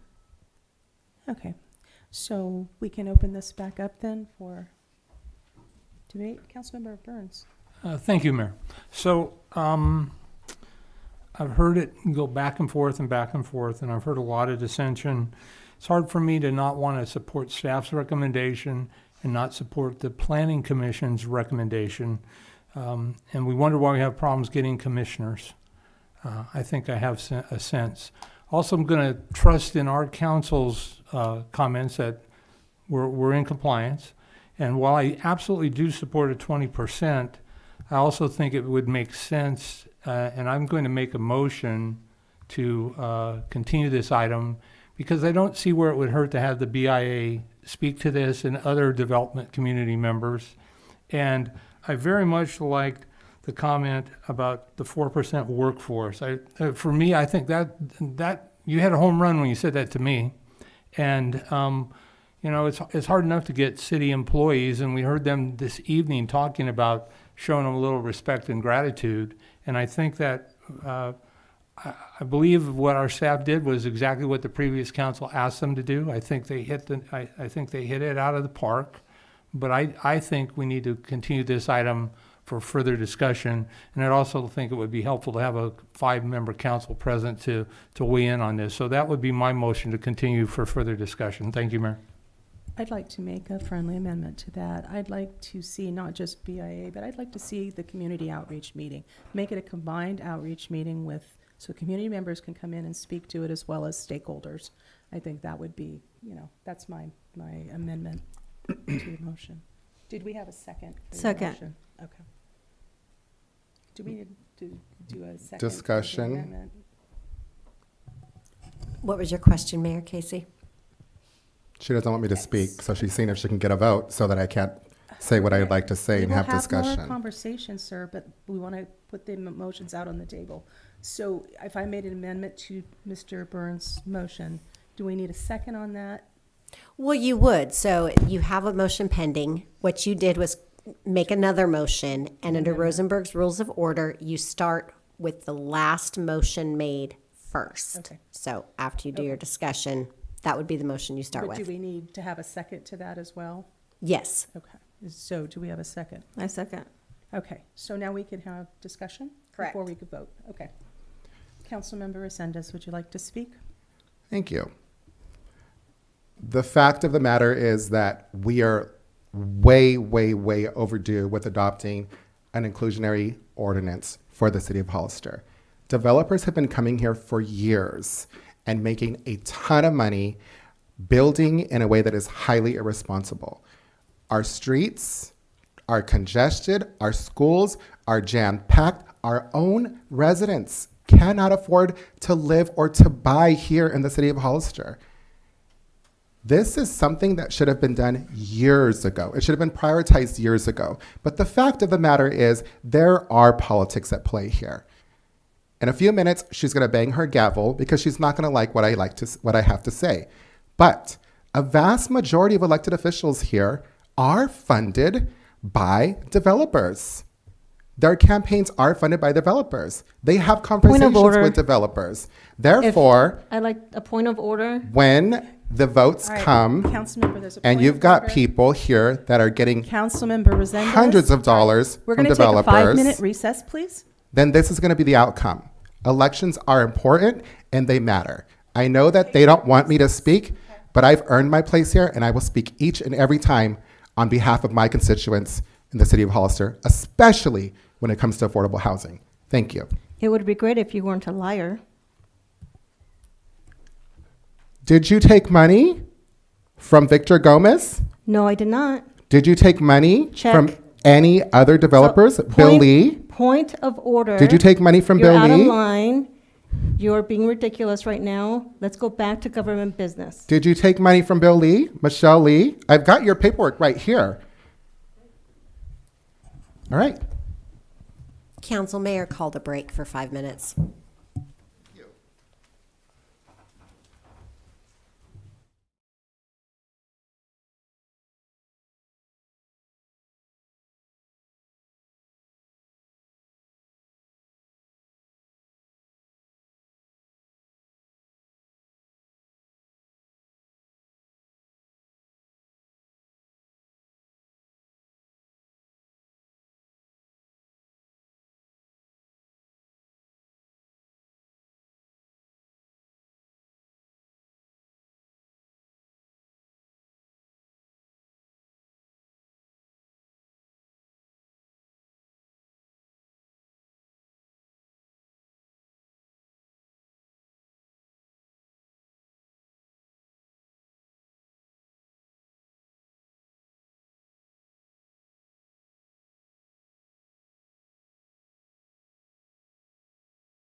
deterrent to actually getting the housing built. You know, a project has to make sense, it has to pencil out. And the only way we could make sense of this is to create a 56% density bonus. And to think about that, if you think about a 100-unit complex, you're talking about maybe an additional 56 units. So the only way to go is up. We've heard from the fire chief that we don't have a ladder truck that can deal with that right now. So that's concerning too. I guess, you know, what I've seen is that many cities have adopted 15%. The reason we had to do a feasibility study is because we went beyond what is considered reasonable by the state. So I'd really like us to, as Councilmember Burns said, table this. I'd like to see the outreach meeting and then come back and have more discussion about it. But I am in favor of doing something more reasonable at like 15%. I had recently read a report, the California Inclusionary Housing Reader, that was put out by the Institute for Local Government. You know, it discusses pros and cons for doing inclusionary housing. And there were a couple of things that struck me when I read this report. The first thing is that they encouraged setting reasonable requirements. They also discussed programs that have worked well. And one of the most successful inclusionary housing programs to date is found in Montgomery County, Maryland. And they require 12 to 15% of units in projects of 50 or more.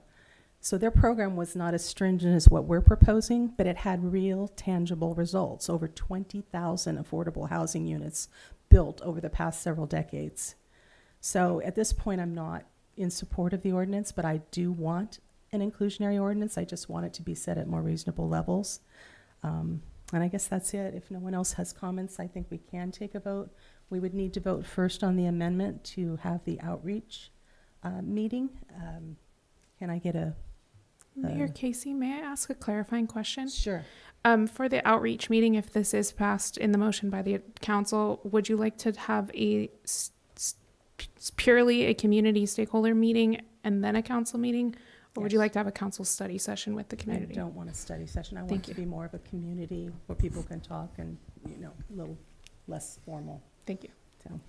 Through the chair, if I could, I would just want to clarify, I do think the mayor was saying that there should be a community meeting followed by a council study session before we bring another ordinance back. We would not bring an ordinance back solely after hearing the community workshop. Is that correct? That would be fine, yes.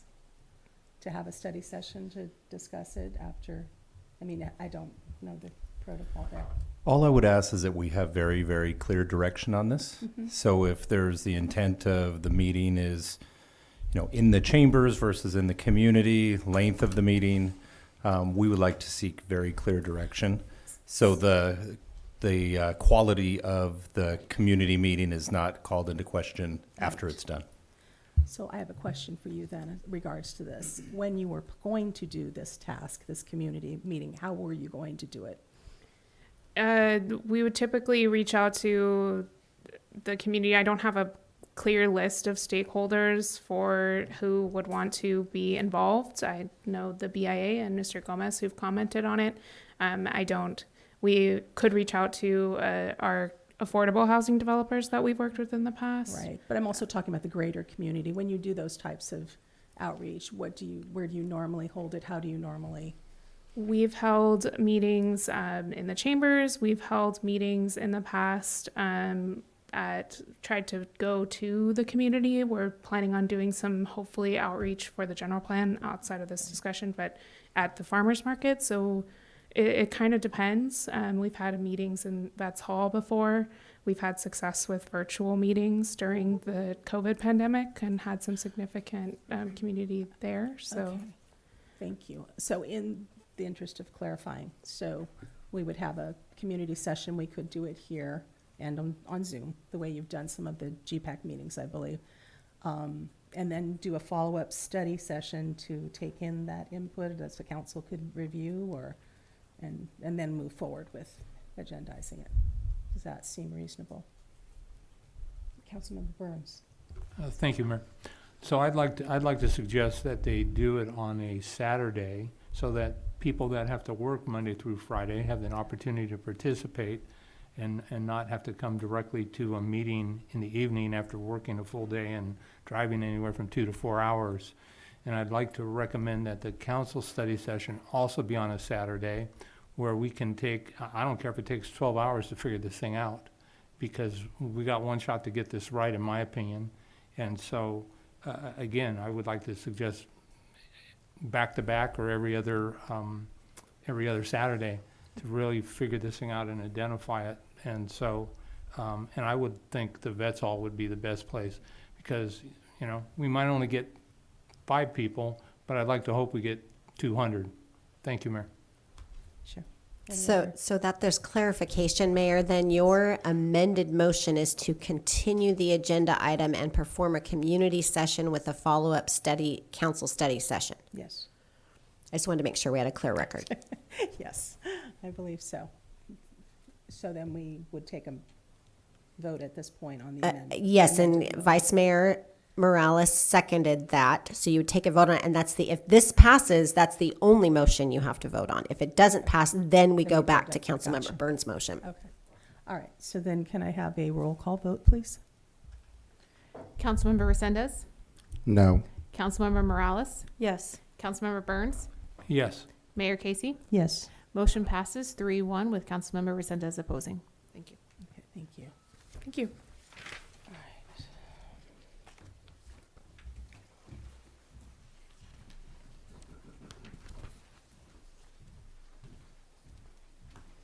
All right, we're going to move on to the next item, resolution number 2023-75, a resolution of the City Council of the City of Hollister declaring the condition of certain properties to constitute a public nuisance and ordering the abatement of weeds thereon, and conducting a hearing for the receipt of objection to the proposed abatement. May we have staff report? Oh, there you are. Hi, good evening, Madam Mayor and council members. My name is Sabrina Bracken. I am the newest fire inspector with the fire department. I also have Charlie Bedola, who's on. He's out of town this week at a training, but he's here in our panel if he has anything to say. Description. This public hearing is to hear objections to the proposed abatement of weeds and the other flammable materials existing on said properties. Written notice of the proposed abatement and hearing date today was mailed to all affected property owners in the manner and form required by law. Our recommendation is to adopt a resolution declaring the condition of certain properties to constitute a public nuisance, ordering the abatement of weeds, and noticing a public hearing for this receipt of objections to the proposed abatement. In summary, weed abatement is something that we do every year as required by state law. This specifically under Government Code Section 39566. We send out a letter to all affected properties. We send it out on March 21st, 2023, and gave them 30 days. It's now been over 30 days, and we are awaiting, hopefully, today's approval from council so that we may give our city contractor the green light to go and mow lots that have not yet disked their weeds. Again, it's important to note that this is an annual letter that we send every year. There's nothing new, nothing's changed. This is just an annual notice, and it's that time of year again to make sure that these lots are abating their weeds. Discussion or questions? Do we have any questions? No. All right, do we have public comment? Mayor Casey, there's no public comment for this item. Well, and for the record, it would open the public hearing and close the public hearing. Sorry. Okay, I'm going to open the public hearing. There are no public comments for this item. All right, I'll close the public hearing. All right, do we have a motion to approve this item? Move to approve. Is there a second? Second. All those in favor? Yes. Yes. Motion carries 4-0. All right, moving on. Resolution number 2023-74, a resolution of the City Council of the City of Hollister declaring the intention to levy and collect assessments within the Landscape and Lighting District, number 93-1 for fiscal year 2023-24, and giving notice of and setting the time and place for a public hearing by the City Council on the levy of the proposed assessment pursuant to Landscaping and Lighting Act of 1972. And staff report. Good evening, Mayor, Council members. Christian Bulis, Associate Engineer. This item before you is a resolution of intention to levy and collect the special assessment for the Landscape and Lighting District, also known as the LLD 93-1 for fiscal year 2023-2024, and also given the time and place for the public hearing for June 5th, 2023. As the council may know, this is a series of resolutions that take place at the past council meeting. The council approved a resolution of intention. The item before you is a resolution, I'm sorry, at the past council meeting was a resolution for the initiation proceedings. The item before you tonight is a resolution of intention to levy the special tax. At the next council meeting, we will come before you with a resolution with the draft engineer's report, the collection roll, and the boundary diagram. And then in June 5th, we will have the public hearing. All right, do we have any questions from council? No questions? Do we have public comment? Mayor Casey, there are no public comments for this item. All right, can I get a motion then to approve this item? Move to approve. Is there a second? Is there a second? No? Second. All those in favor? Yes. Yes. All right, motion carries 4-0. All right. And now we're going to move on to resolution number 2023-72, a resolution of the City Council of the City of Hollister adopting the Uniform Public Construction Cost Accounting Act. City Attorney, do you have a staff report for us? Yes, we do. And actually, I have Assistant City Attorney Jennifer Thompson on Zoom to handle this resolution and the next item as well, the related ordinance. Okay.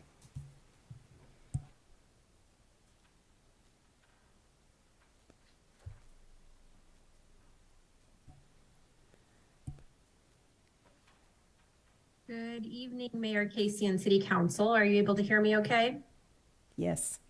Good. Okay. The item before you tonight is adoption of the Uniform Public Construction Cost Accounting Act, which we often refer to as either UPCA or CUPCA. Tonight, you're being asked to adopt a resolution that will adopt CUPCA for the city, and also to approve an ordinance amendment that will codify the UPCA procedure in the city's municipal code. So the consent item A13 that was pulled earlier is the one that will adopt the resolution. And then this item on your agenda, F2, is the ordinance adoption. So just as a matter of background, UPCA is an alternative to the traditional public project formal bidding requirements that's in the Public Contracts Code that requires cities to award public projects contracts to the lowest responsible bidder following publication of 2 notices inviting bids for the project if the cost of the project is expected to be over $5,000. And as you probably know, very few, if any, public projects cost less than $5,000. So UPCA was established as an alternative, and so it allows an informal bidding procedure in some instances when cities contract for public projects. The Public Contracts Code allows cities to adopt these informal bidding procedures, which I'll talk a little bit more in a second, by resolution. So under UPCA, public projects under $60,000 may be performed by city employees, a negotiated contract or purchase order, whereas now with the current Public Contracts Code that the city adheres to, it's $5,000. So it's a significant change. Public projects that cost anywhere between $60,000 and $200,000 are allowed to use a more informal bidding process. And then projects that are expected to cost more than $200,000 will have to engage in the same competitive bidding formal process that the city uses now for any project that's over $5,000. So the way that the informal bidding process works is the city maintains a list of contractors in different trades so that when they do have a project that they need bids on that's somewhere between $60,000 and $200,000, they'll send notice to those listed contractors And they're also permitted to send notice to certain trade journals, but they're only required to do one or the other. And then they give those contractors who they notified 10 days, at least 10 days, to send a bid to the city for the project. And then the city will award the contract to the lowest responsible bidder. And then, as I mentioned, projects that are over $200,000 are going to require the same process that the city uses now. Those dollar amounts are adjusted every 5 years by the State Controller's Office. And that actually will be happening sometime in the relatively near future. The CUPCA Commission has recommended new thresholds to the legislature, and then the legislature will have to adopt those. But when that happens, we can address that at that time. But it is almost the end of that 5-year period where those dollar amounts increase. So again, tonight we're asking that you adopt a resolution that will adopt the UPCA process for the city, and then also as a secondary action, approve an ordinance amendment that will codify those procedures in the city's municipal code. So that concludes my report. Are there any questions that I can answer? Do we have any questions? Councilmember Resendez. Thank you. It says here in the department summary, the city may elect to become subject to the act. Can you speak more to that?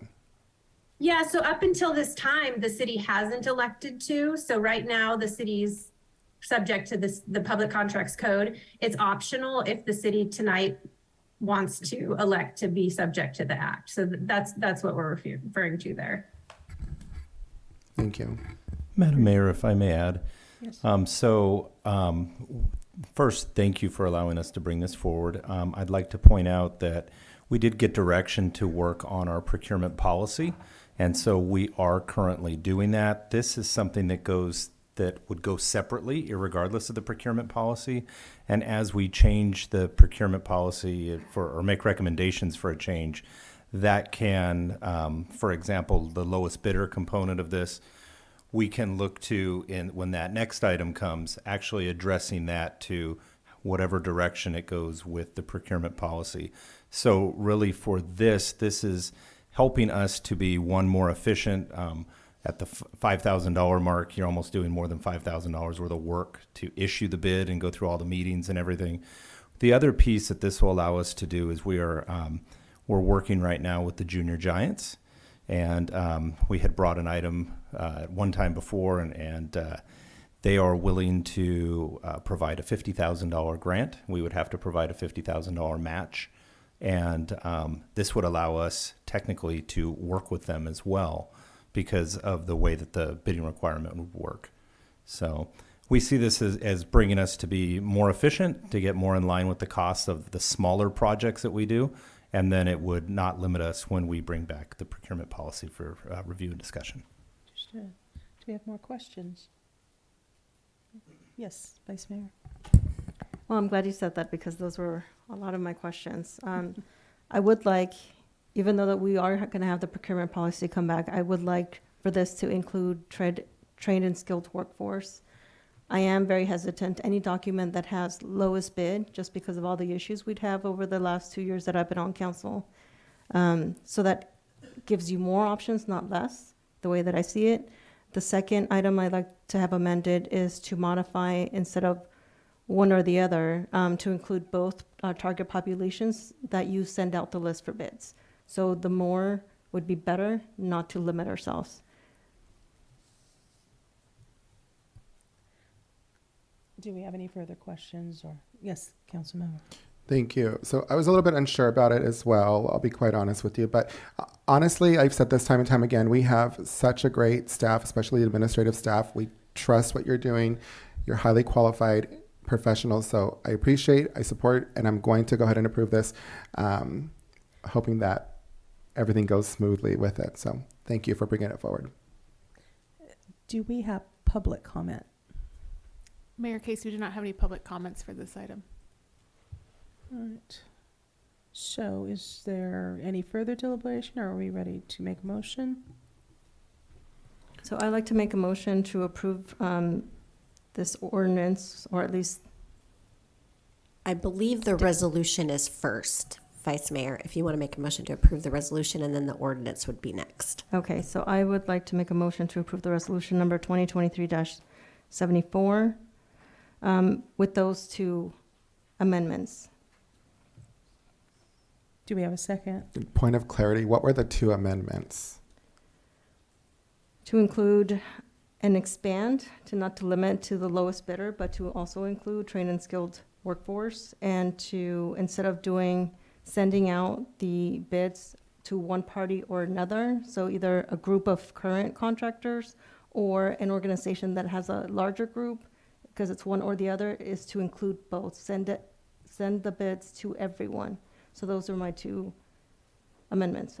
So, and if I can interrupt, your first amendment, CUPCA requires the contract be awarded to the lowest bidder. So it doesn't have an ability to qualify that.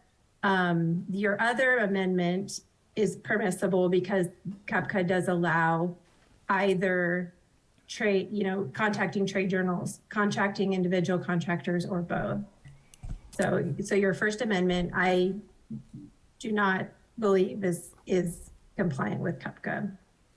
Jennifer, is it the lowest responsible bidder? It is the lowest responsible bidder. So yes. in that definition of responsible, could that be considered, could the workforce skill level, like their ability to complete the job, be considered? Typically, when you're looking at responsibility, you're actually almost considering irresponsibility. So it's only those contractors who are not responsible that you can disqualify. You can't add additional requirements that would increase a determination of responsibility.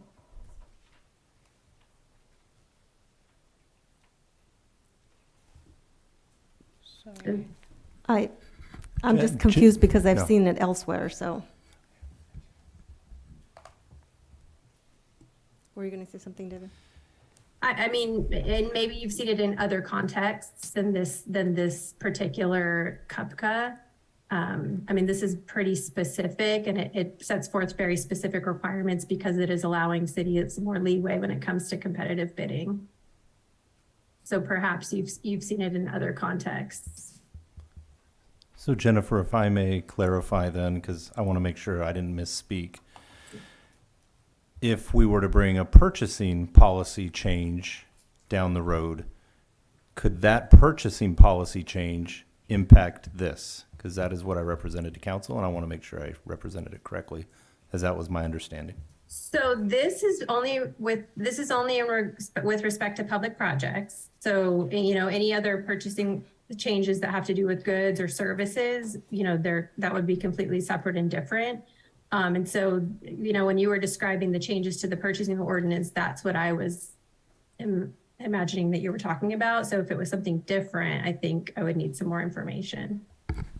Yeah, the direction we had received from the council to work on a procurement policy that addressed the trained and skilled workforce topics that Councilmember Morales just mentioned. Yeah, that's something that I'm not familiar enough with to speak to. I mean, I know that the Public Contracts Code is very specific about what cities can and can't do when it comes to awarding public contracts, and I'm not familiar with an exception for skilled and trained workforce.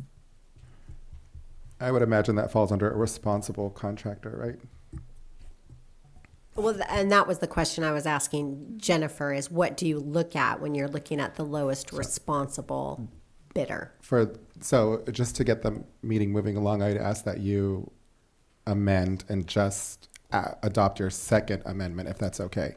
No, but this is very important. This is why in my time here, we've had a lot of situations where we have awarded contracts with the lowest bidder, and we don't look at things like, are there folks trained to do their job? Are they coming from out of state? Are they, have they had any situations where they've abandoned the job, where they've been sued? There's wage theft or other issues. So these are the issues that kind of make up the totality of the decision, not just the lowest bidder. And we've had a lot of experience with that, so I want to include any type of language that would help the city, not just say you're the lowest bidder. you get the contract, knowing that they might have a lot of issues, and that is not considered as part of the decision. I Maybe what would understand be that, but helpful. I'm going to defer to legal, and I'm going to go with your recommendation. And on that note, I'm going to withdraw my second. Go ahead, Jennifer. You were going to say something. I was going to suggest that adding a definition of responsible, just so that it's clear what is meant by that. You know, it's going to have to be a legal definition, what complies with the law says responsible is. But some of the things that Councilmember Morales just mentioned, you know, having been sued or disqualified, some of those things definitely speak to responsibility. And so we could certainly define within the ordinance what it means to be a responsible bidder. Madam Mayor, Yes, Councilman. then would it be recommended to withdraw this item and then bring it back to a future agendized meeting with that definition? We can bring back the resolution and the ordinance at the next meeting with a better definition of responsible. And then also we'll look in more in depth at that question, Vice Mayor Morales, if you've seen it for other agencies. We'll try to distinguish. And I think Cal City's actually drafted a document that I sent to Brett a long time ago, so I'll look that up as well. Great. Is that the consensus of council to bring this back with a You withdraw your motion. better definition? I'll withdraw my motion. I'll move to withdraw. Okay. Okay, so yeah. Yeah, as long as we have consensus, we'll do it. We'll bring it back. It's worth the extra time, so yeah. All right. So moving on. Item 3, the resolution of the City Council of the City of Hollister to adopt a policy regarding council requests for future agenda items and information. May we have a staff report? Mayor and City Council, this policy coming before you is the policy written out as directed by council at the previous council meeting.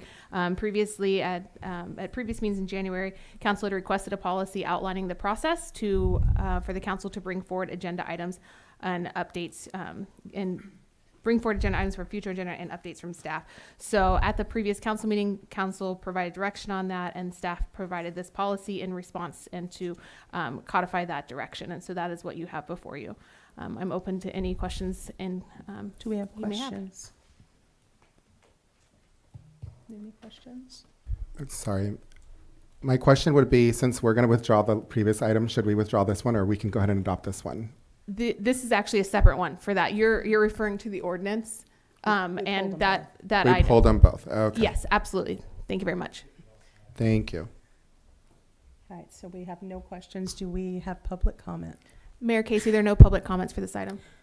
Okay, so a little bit of discussion and deliberation. Does anybody have comments? No? I have a few, simply because I'm the one who had brought this forward to have a written agenda request instead of just, we've been trying to do it at the end of council meetings. You get 5 seconds to decide whether something is, that you agree that you want this on the agenda. So I really just wanted something simple. I feel like this is a pretty involved and long policy. I don't really think that transparency is the purpose here, because putting a written agenda, as part of, agenda request as part of a packet for the whole world to see is pretty transparent. So I really just wanted to create a more thoughtful process. I think that the other items that are outlined in the policy seem to be a little redundant and kind of are already covered in our code of conduct policy about how to interact with staff. So I don't think they're really necessary. What I'd like to see myself is to have this be brought back again, but just as a simple policy that's procedural, along with the sample form.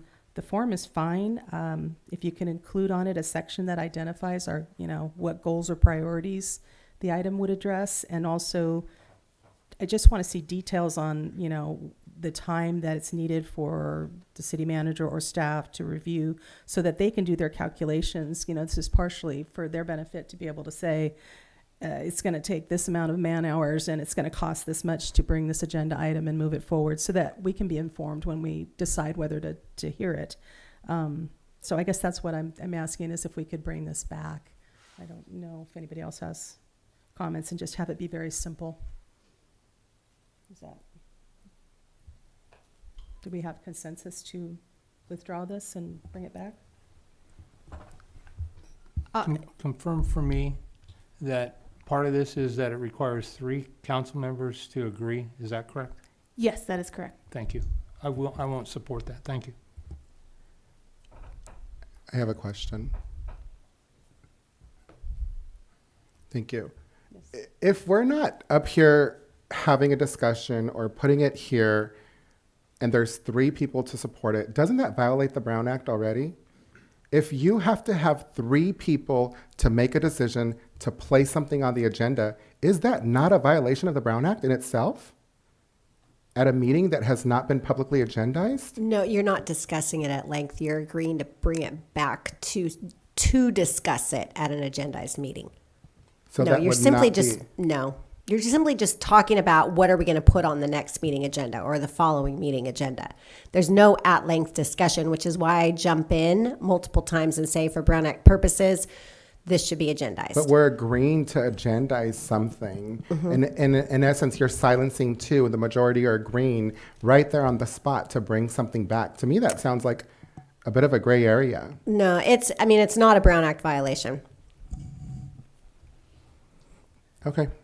I'm not sure I follow, so yes, Vice Mayor. So I could be wrong here. I thought it was, we had 3 options. This one, which included more of a memo to be written by the council member, to only have 1 other council member agree to put it on the agenda. So we had a couple of different options. But this one, because it requires a lot more analysis or work, it would only require 1. Was that completely wrong? Councilmember Morales, you are correct. There were 3 options presented to council at the last meeting, but the council direction at that meeting is that it would remain a majority consensus that would be required for it to move forward. However, it would be 1 other council member that could potentially sign on to a memo, because that would not violate the Brown Act, because that would be less than a quorum. I think what we decided, because we did look at the 3 options, was we were going to move forward with a written, just being able to submit. Each council member could submit their agenda item, Yes. That they'd like to see on a future agenda, and then it's just considered as part of the packet with any other information provided. And so we actually did vote or give consensus that this is how we wanted to move forward. So my only comments here is just that I think there was a lot more policy created around this than was necessary. I just wanted it to be simple.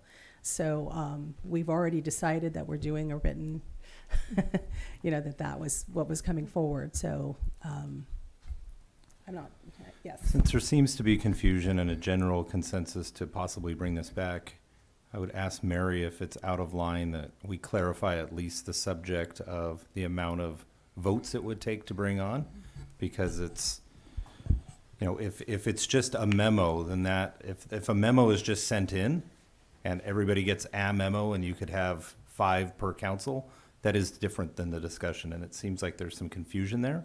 So if we could get further direction on whether it's a memo that then gets put on and you need 2 versus 3, I'd like to get some clarification, because I'm hearing it be retold differently, and I want to make sure we're all on the same page. I think in our discussion, different things came up, but the request I made was just simply for, as we do now at the end of a meeting, someone will make a suggestion and then we give consensus. It's the same thing, only written form, and as a part of our packet, so we have time to think about it. I just don't like having 5 seconds to make a decision whether something should go on the agenda and not knowing all the parameters. So that was what I had suggested, and I thought that that's what we had consensus to do.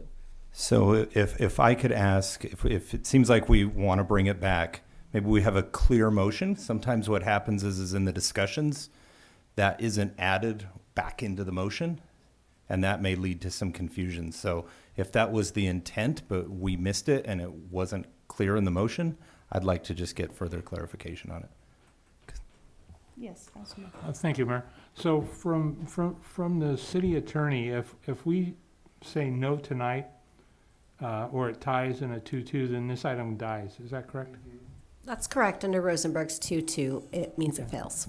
All right, thank you. All right, so. I'm prepared to make a motion if we're ready. Go right ahead. I move that we deny resolution number 2023-76. Second. All in favor? Yes. Yes. No. No. All right.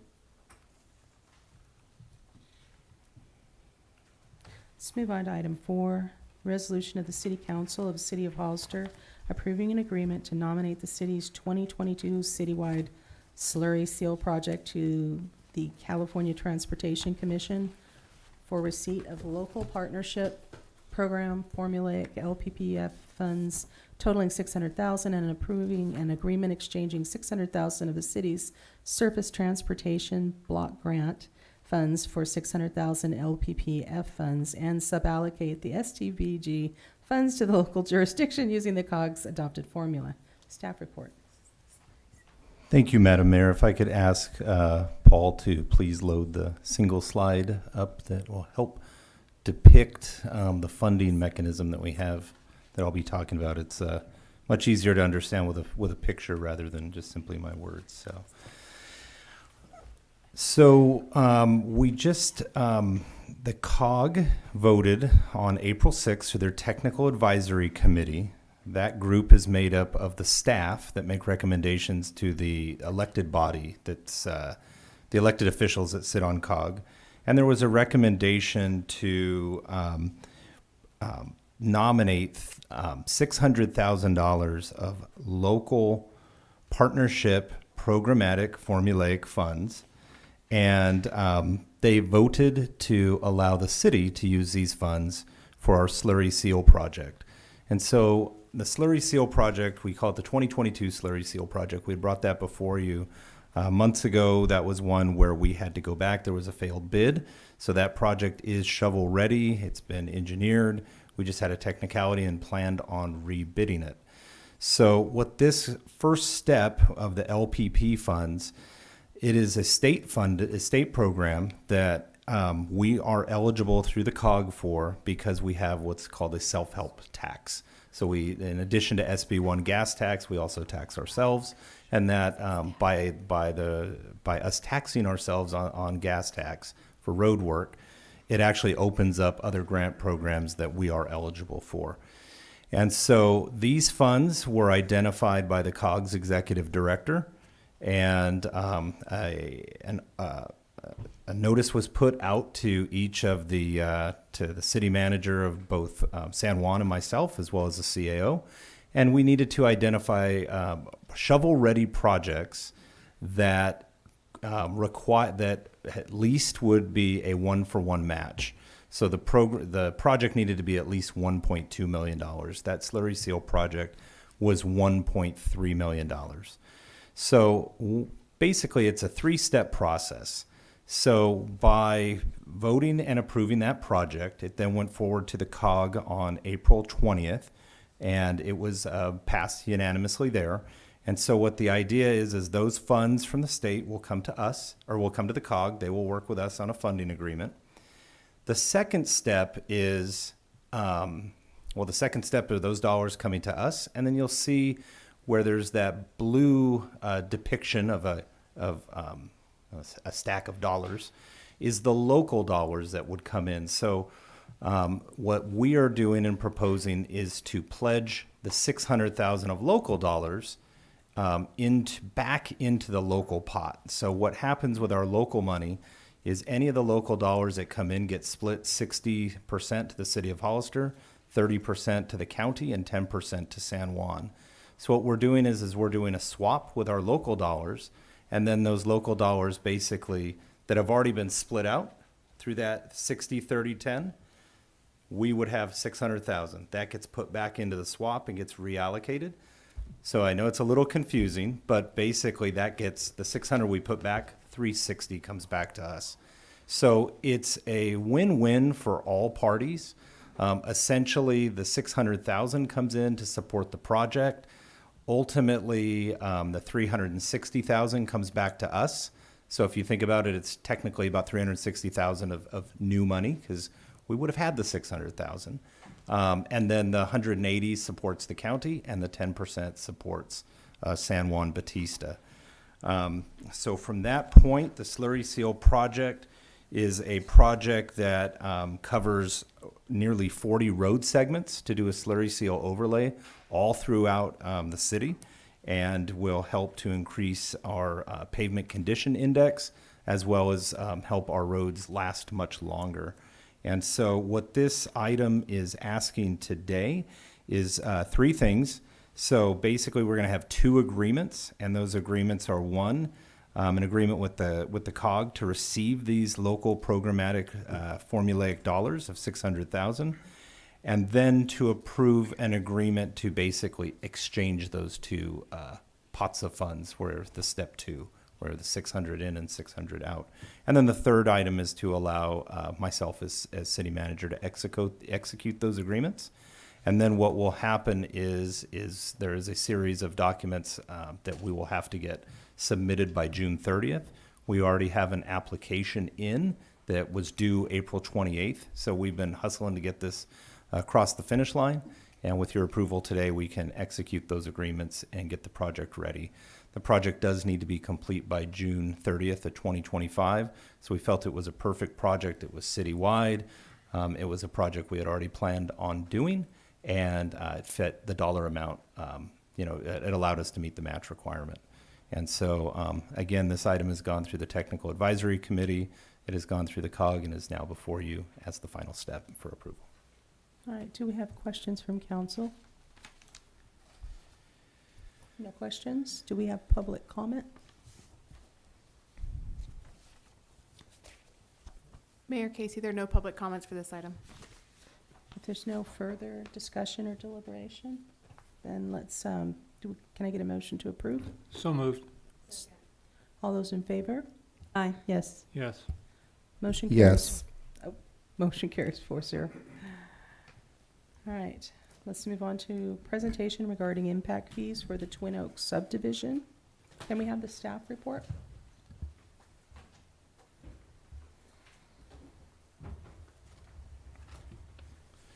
Good evening, Madam Mayor. I'm going to introduce Christian Buiz down to the podium to introduce this item.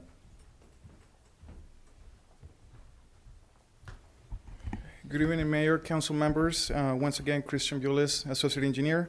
This item before you is an informational report regarding the Twin Oaks subdivision impact fees. Council had requested to allow the developer to provide a presentation regarding the impact fees. I believe the developer is here tonight, Mr. Matty Miller.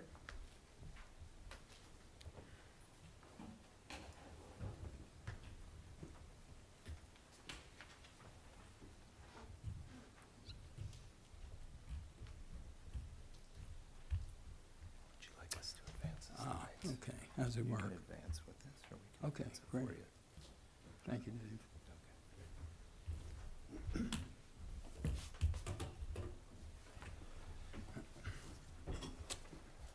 Good evening, Mayor Casey and members of the council.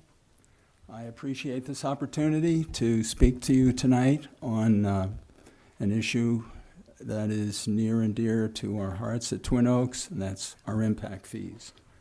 And tonight, we're asking the council to direct staff to make an administrative adjustment to place the Twin Oaks project in the land use type of multi-family, one bedroom or less, with a density of 1.51 residents per dwelling unit.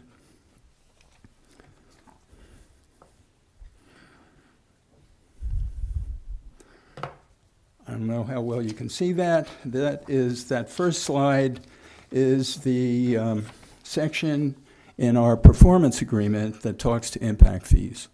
And the performance agreement was written and approved by the council, the 2008 council. And as you notice, it talks specifically about impact fees for City Hall, City Yard, police, sewer treatment, and sewer collection as fees that should be calculated based on occupant density.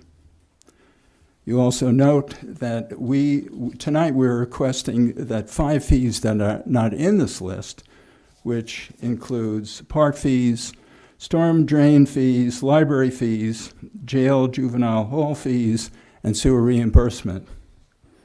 And in fact, in 2008, 2 of those fees weren't even on the list that the council charged, and that would be library and sewer reimbursement.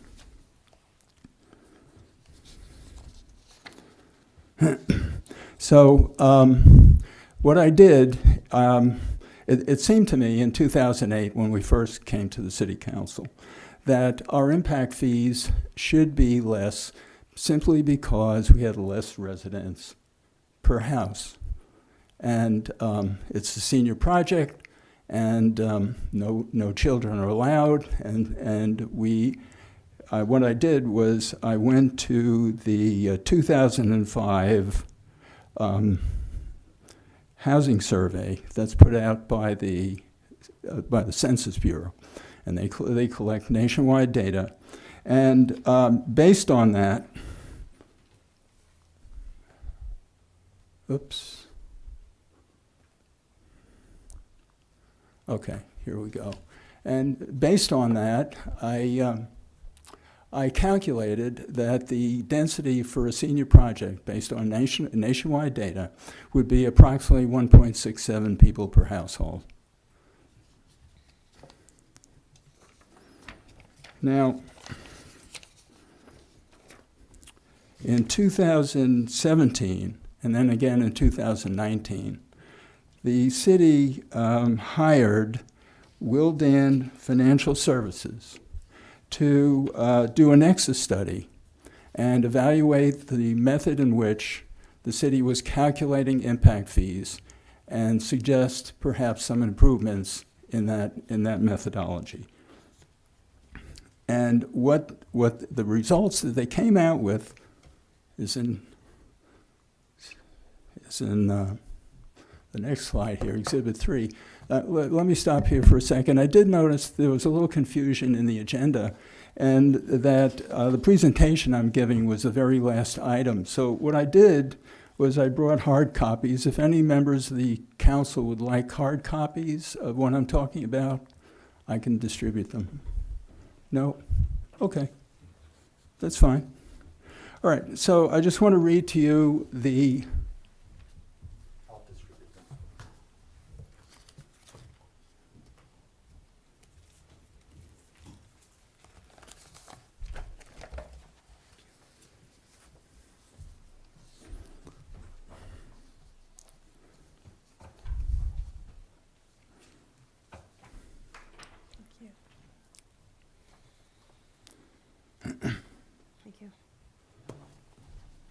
Thank you. So specifically, the wording in the report says occupant density assumptions ensure a reasonable relationship between the size of a development project, the increase in service population associated with that project, and the amount of the fee. And occupant densities is defined as residents per dwelling unit. It goes on to say the fee imposed should be based on the land use type that most closely represents the probable occupant density of the development. And you'll notice down the page there is a table 2.2 with 3 land use types: single family, multifamily, 2-bedroom or more, and multifamily, 1 bedroom or less. And clearly, based on the national statistics that I found and work with, multifamily, 1 bedroom or less most closely represents the probable occupant density of the Twin Oaks development. And that confirms, that supports exactly what the 2008 council approved.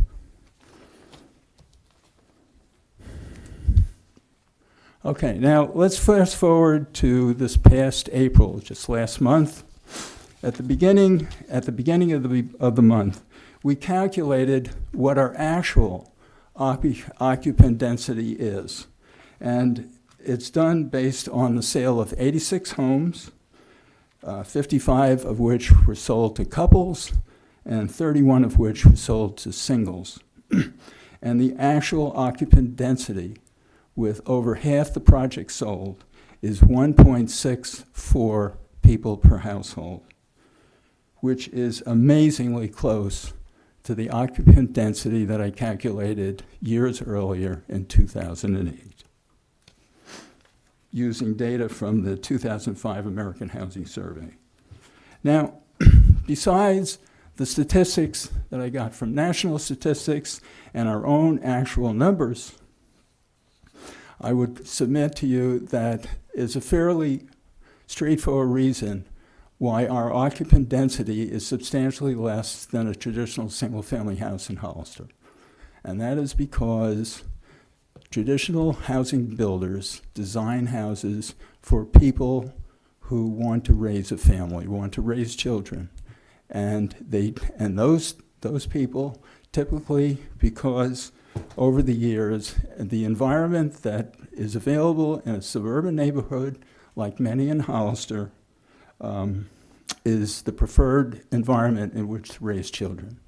So it makes sense that, and then in 2020, I went to the 2020 census, and I discovered that the average number of children per family in single-family homes is 2. So it makes perfect sense that if you have 2 children, you're going to have 1 or 2 parents, and the average density for a traditional single-family home in Hollister is going to be between 3 and 4. And the actual density determined by the Nexus study is 3.53. Now, using the same logic, for a senior project, Twin Oaks is a senior project, which means you have to be 55 and older in order to live there. Children are not permitted. So if children are not permitted, generally it's reasonable to assume that you're going to have 1 or 2 adults in a house on average. Sometimes you may have 3, a lot of times you have 1.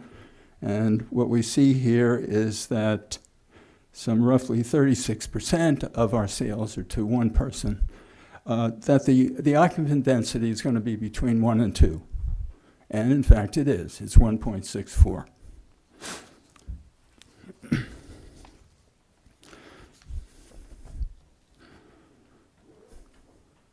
Okay, and just to confirm, I'm sorry, I should have put that slide up sooner, but here's a slide with the results of our evaluation of our current occupant density. Now, in 2019, based on the results of the Nexus study, the City Council passed Resolution 2019-113, which essentially incorporated the recommendations and the study itself into the methodology that Hollister was going to use moving forward on how households would be charged, or how individual homes would be charged impact fees. And in the there's a table there. Let me see if, there we go. There's a table on that page. This Exhibit 5 is a page out of the resolution, the 2019-113 resolution. And the table below specifically identifies the fees that should be based on occupant density.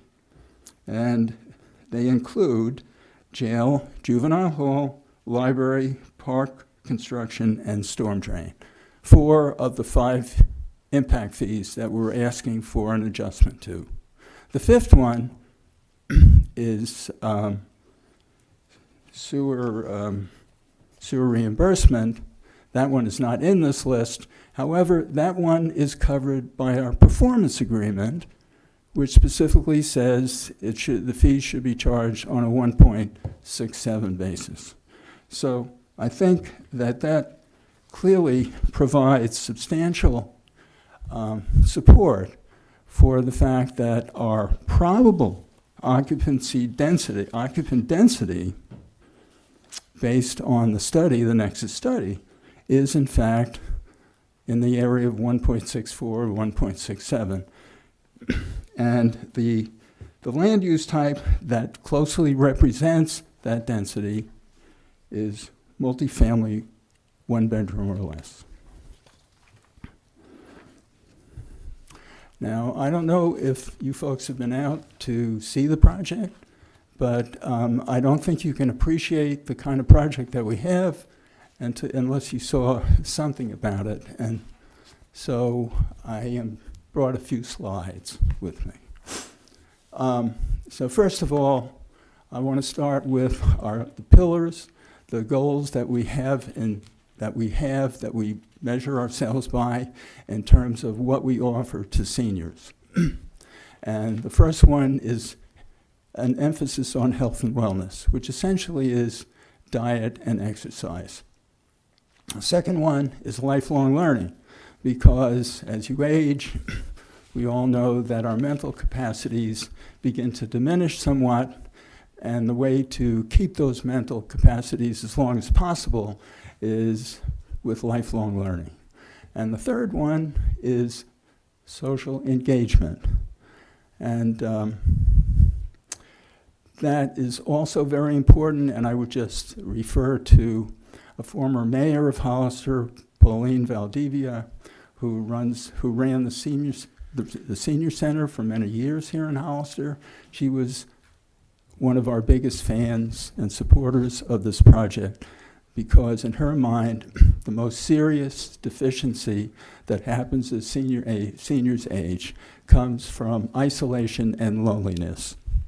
And I can assure you that at Twin Oaks, there ain't nobody that's isolated or lonely. And the last pillar of this project is what we call rooted in Hollister. We chose Hollister because of the richness of the community and the environment and how much it has to offer, especially with people as they age in town. The last comment I would make is before this project, what we found was that when people reach a certain age in Hollister, they frequently move out because the facilities that they need as they age are not really available. And so, again, it was an attempt, which I actually purchased this land in 1998, if you can believe that, 25 years ago. It's taken this long to get the project approved and actually get started and actually selling units. So let's take a look at a couple of slides. This is the front elevation of our community center. The community center is 6,200 square feet. And it's done in the motif of a cannery factory motif, excuse me. Coincidentally, the property that it sits on, we purchased from Joe and Angie Anati, two longtime residents of Hollister who ran one of the major canneries in the city of Hollister. And so we did want to pay tribute to that. This aerial view shows what facilities we have outside the community center itself. To the left is pickleball courts, and in the center is an Olympic-like swimming pool, and on the far right are bocce ball courts. There's a building, a smaller building, sort of in the foreground there, that is showers, bathrooms, and a dog washing station. Oh, excuse me. I've been told it's not a dog washing station, it's a pet spa.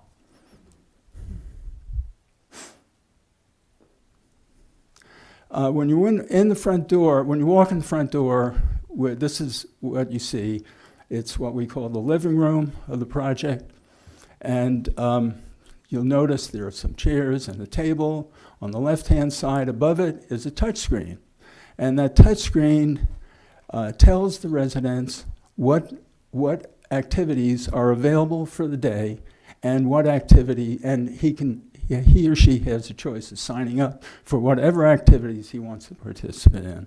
And keep in mind, this is an active lifestyle community, and we have curated, programmed activities every day. Looking out, you look out over a loggia, which is essentially a covered patio area, and that area is very substantial. It's almost 800 square feet. And then further into the distance, you see the swimming pool and the gorgeous view of the houses in the background. This is our largest room, our community room, and it's used for games, it's used for congregating, for meetings, for kibitzing, and playing cards. And it's hard to see in this picture, but there is a very large counter towards the back, which is a teaching kitchen or demonstration kitchen. And we've contracted with the dietitian at the hospital to come and do demonstrations and presentations on how to make great meals that not only taste good, but are actually good for you besides. And we're trying to, and that is in line with our pillar of health and wellness. There's a door at the far end of the room, and that room leads to a fully complete catering kitchen, so that for larger gatherings, we have the ability to serve food to everyone. This is our exercise center, and it's filled with the latest in high-tech exercise equipment, including Peloton machines. You may have heard of them. This is our movement studio. Right now, you can see it's filled with spin bikes and rowing machines. Everything is on wheels. Everything is easily moved, and we use this room for lots of things, including yoga classes, Tai Chi classes, dancing classes, arts and crafts, and it's very easy to move stuff in and out. In fact, we also have a ping pong table. And in the very far ground, there is another structure, which is a storage facility for keeping all these things in their proper place. Here's a close-up view of our demonstration kitchen, and this brings up another concept that we have, and that is the concept of clubs. And the residents are free to form any club they want and ask people to join with them. And this is an example of our cooking club, which on occasion throughout the year will prepare a meal for the larger community itself. We have lots of clubs. We have hiking clubs, we have bicycle clubs, we have card gaming, bridge clubs, and we have sports court clubs. So we actually have 2 clubs for pickleball, because there's a set of people at the community that are very competitive, and they only want to play competitive pickleball. And then we have a set of people at the community that like pickleball, but they want to do it as a social activity. And it's the same thing with bocce ball. We have 2 separate clubs. And of course, dancing and music is very much a part of the Twin Oaks environment. It turns out that we have some very talented residents in the community. Some of them are musicians, and they formed a band, and they enjoy providing music for the rest of the community. And we also hire bands from outside of the community, depending on the events. And this is taking place, again, in our very large covered patio called the loggia. This is an example. This is a pool party. The pool is very much the center of activities in the warm months. This is a heated pool so that we can keep it open as much as eight months a year, and depending on how much the residents want to spend in heating bills. They can keep it over longer if they want to.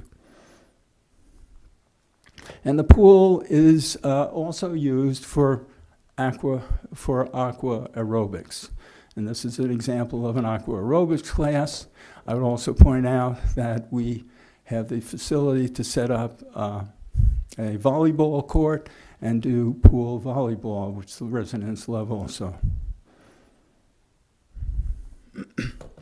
And here we have a very serious bocce ball player throwing the ball down the court, and some onlookers. And you notice in all these pictures, you see people smiling. And the reason they're smiling is because they're happy. Most of the people that actually buy don't really realize the amount of amenities that we offer and all the things that they have an opportunity to do and experience. And that really does enhance their life and extend their lifespan. And why I say that is because I did very extensive medical research. And what we're talking about is social engagement, lifelong learning, and health and wellness. Those are the things that physicians say will extend your life and make it not just a longer life, but a happier and productive life. Here, we also purchased a telescope, and this is a group of folks on an autumn evening out there gazing at the stars. And here we're back to our movement studio again, and this is a Zumba class. And so these facilities are very well used and very well appreciated. And of course, barbecues are also very much a part of life at Twin Oaks. And here we have two ladies that are preparing some food for a Sunday afternoon. And then over here, we have all the happy residents enjoying the sun, the food, and the company. And again, notice, they're all smiling. In fact, they become our best sales agents, because when they see what we have, they want their friends and their family. They try to convince them to come join us. In fact, we have a lot of people seniors that have left Hollister, and when their families came and saw what we had, they convinced them to come back. And so Twin Oaks actually has served a function in helping to reunite families and allow grandparents and their grandchildren to get to know each other. And then this final slide here is some pickleball players that stopped their game to pose for our picture.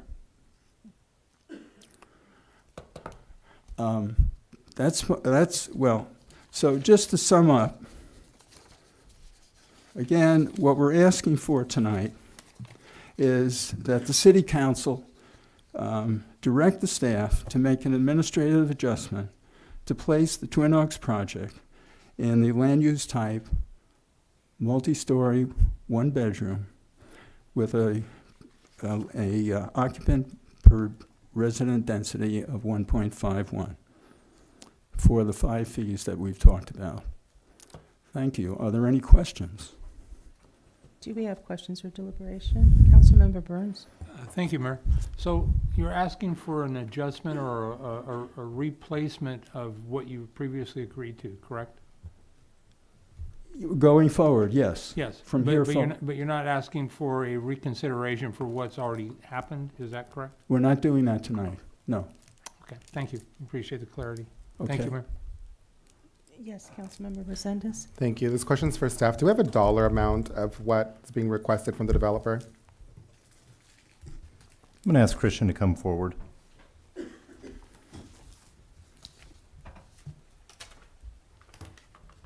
And just like a total amount of impact fees that he would like waived would be helpful.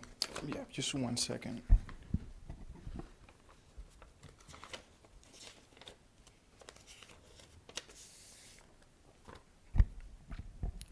Okay, so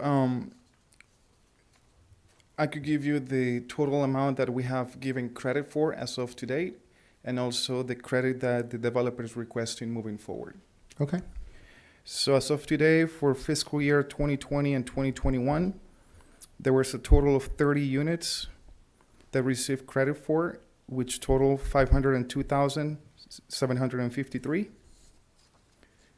For fiscal year 2021-2022, there was a total of 63 units that received credit, and that total was 1,130,652 and 81 cents.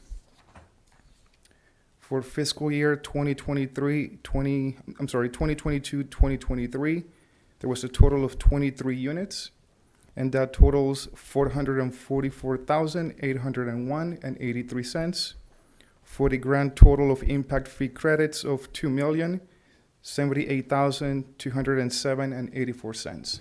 Thank you. Are we under any legal obligation to give the developer a $2 million waive on impact fees?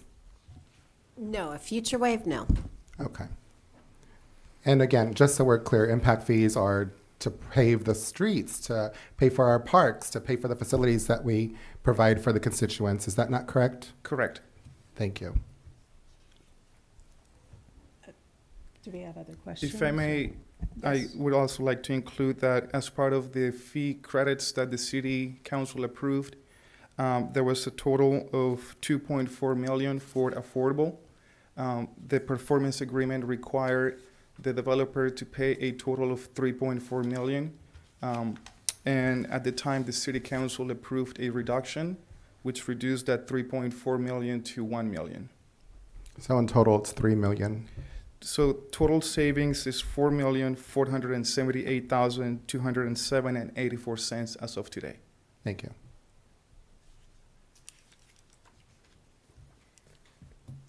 Any further questions or? All right. May I speak? Okay. So first of all, I calculated the difference between what we actually paid and what we should have paid if the fees were lower. And it came out to a little over $700,000 total, not 2.2 million. That's number one. Number two, the city council in 2008 chose to require us to build 40% affordable. Now, you just had a hearing earlier that talked about the problems with 20% affordable. You can imagine the problems we had with 40% affordable. And we tried to live with it and work with it. And, but what we found is when we went to the banks for construction financing, they basically just laughed at us and said, this is not going to pencil, it's not going to work, and we're not going to risk our money on this project. I tried for 5 years to get construction financing for this project and could not get it. So I went down to Salinas and talked to Dana Cleary at Chispa, an affordable home builder. And I offered to finance help her finance one of her affordable housing projects in Hollister, which would be for seniors only. And the result of that was that she found a piece of land on Lion Street and built 49 affordable housing units for seniors. And we came to the city, Dana and I came to the city and asked them to approve this. And it was approved. I think it was 4-1 vote. And council member Mickey Luna was so pleased and so kind in her comments about what we have done that she said, please bring more projects like this to Hollister. So these numbers, 3.5 million, they made no sense whatsoever. What I did do was contribute 1 million to helping build 49 affordable houses. And so what the city got was not just the senior project that you just saw, which we never could have built if we had to deal with 40% affordable. And they also got a senior project, 49 units of affordable housing as well. So I just wanted to say that to clarify the record here. Okay. Are there other questions? Do you have any questions? I don't. All right. Now, again, though, just let me summarize here that according to your own ordinance or resolution, which was adopted, I would have thought that the city has an obligation to follow that ordinance and use household density as the methodology for determining impact fees. And what I'm hearing tonight is, even though it's in your ordinance, you don't have to follow it. Somehow that doesn't seem fair to me.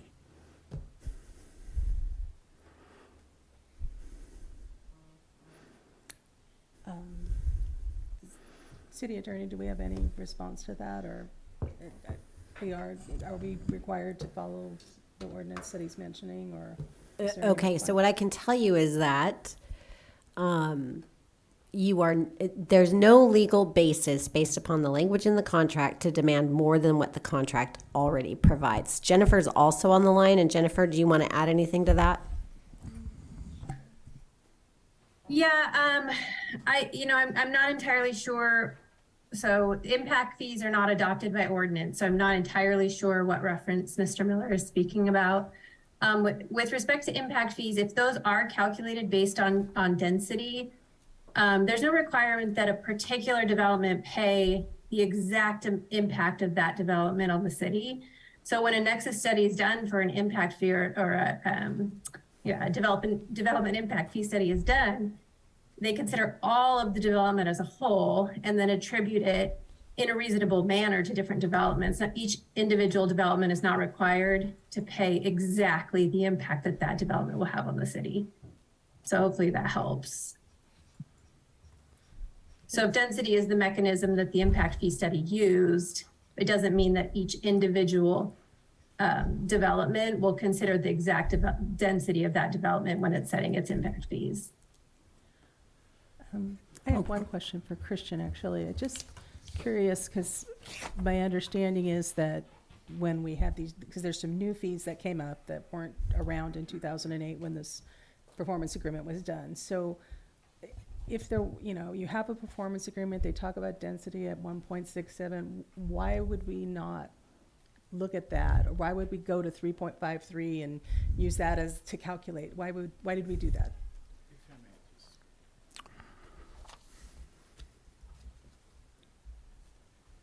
So to answer your question is, in 2008, when the approval of the performance agreement was done, and I could just assume because I was no part of that discussion, the city did not have, or even today doesn't have a affordable policy as far as which credits to give reduction for. The reduction was given based on an assumption of density, which is the same that we use for multifamily. Doesn't necessarily mean that all the other fees will be treated the same way. The way that the city impact fees are structured today are based on dwelling units. So single family pays, for example, $20,000 for traffic impact fee. Multifamily pays a little bit less. Each individual impact fee is structured based on density, which is the average. For instance, single family residential is 3.52. Multifamily is going to be less. But the overall impact fee that each development pays is based on dwellings. So if your project is single-family residential, you pay the impact fee based on single-family residential. We don't take into account if a developer comes forward and says, I am providing single-family residential units, however, I sold 5 lots to one resident, then therefore the impact fee will be calculated based on density. That's not the way that it's structured. Hoping that answers your question. Sort of, yeah. It's very complex, so I'm trying to keep up. I guess I'd like to know the will of the council. Do we have more questions, or are you, what's your? Can I say a few more words, Mayor? Okay, I think we. All right. So, first of all, Councilmember Resendez said you have to pay for roads and you have to pay for parks. Okay. All of our roads are private. We built them, we put them in place, and we maintain them. There's no roads that the city has to pay for. Second, I just showed you pictures of a community that is fully self-sufficient And we did a survey of the residents, and nobody uses the park system. Nobody. And in the past, I've heard comments like, well, when grandchildren visit, they will visit the park system. Well, it turns out we get a lot of grandchildren visiting the community, but they visit because of the pool, the bocce ball courts, the pickleball courts, the tennis table, and all the other activities that they can participate in when they visit Grandma and Grandpa. And so if I would just refer you to the Mitigation Fee Act, which talks about this, and that is, let me read this. A development impact fee is not a tax or a special assessment. By its definition, a fee is voluntary and must be reasonably related to the cost of the service provided by the local agency. If a development impact fee does not relate to the impact created by the development or exceeds the reasonable cost of providing the public service, then the fee may be declared a special tax and must be approved by 2/3 of the voters.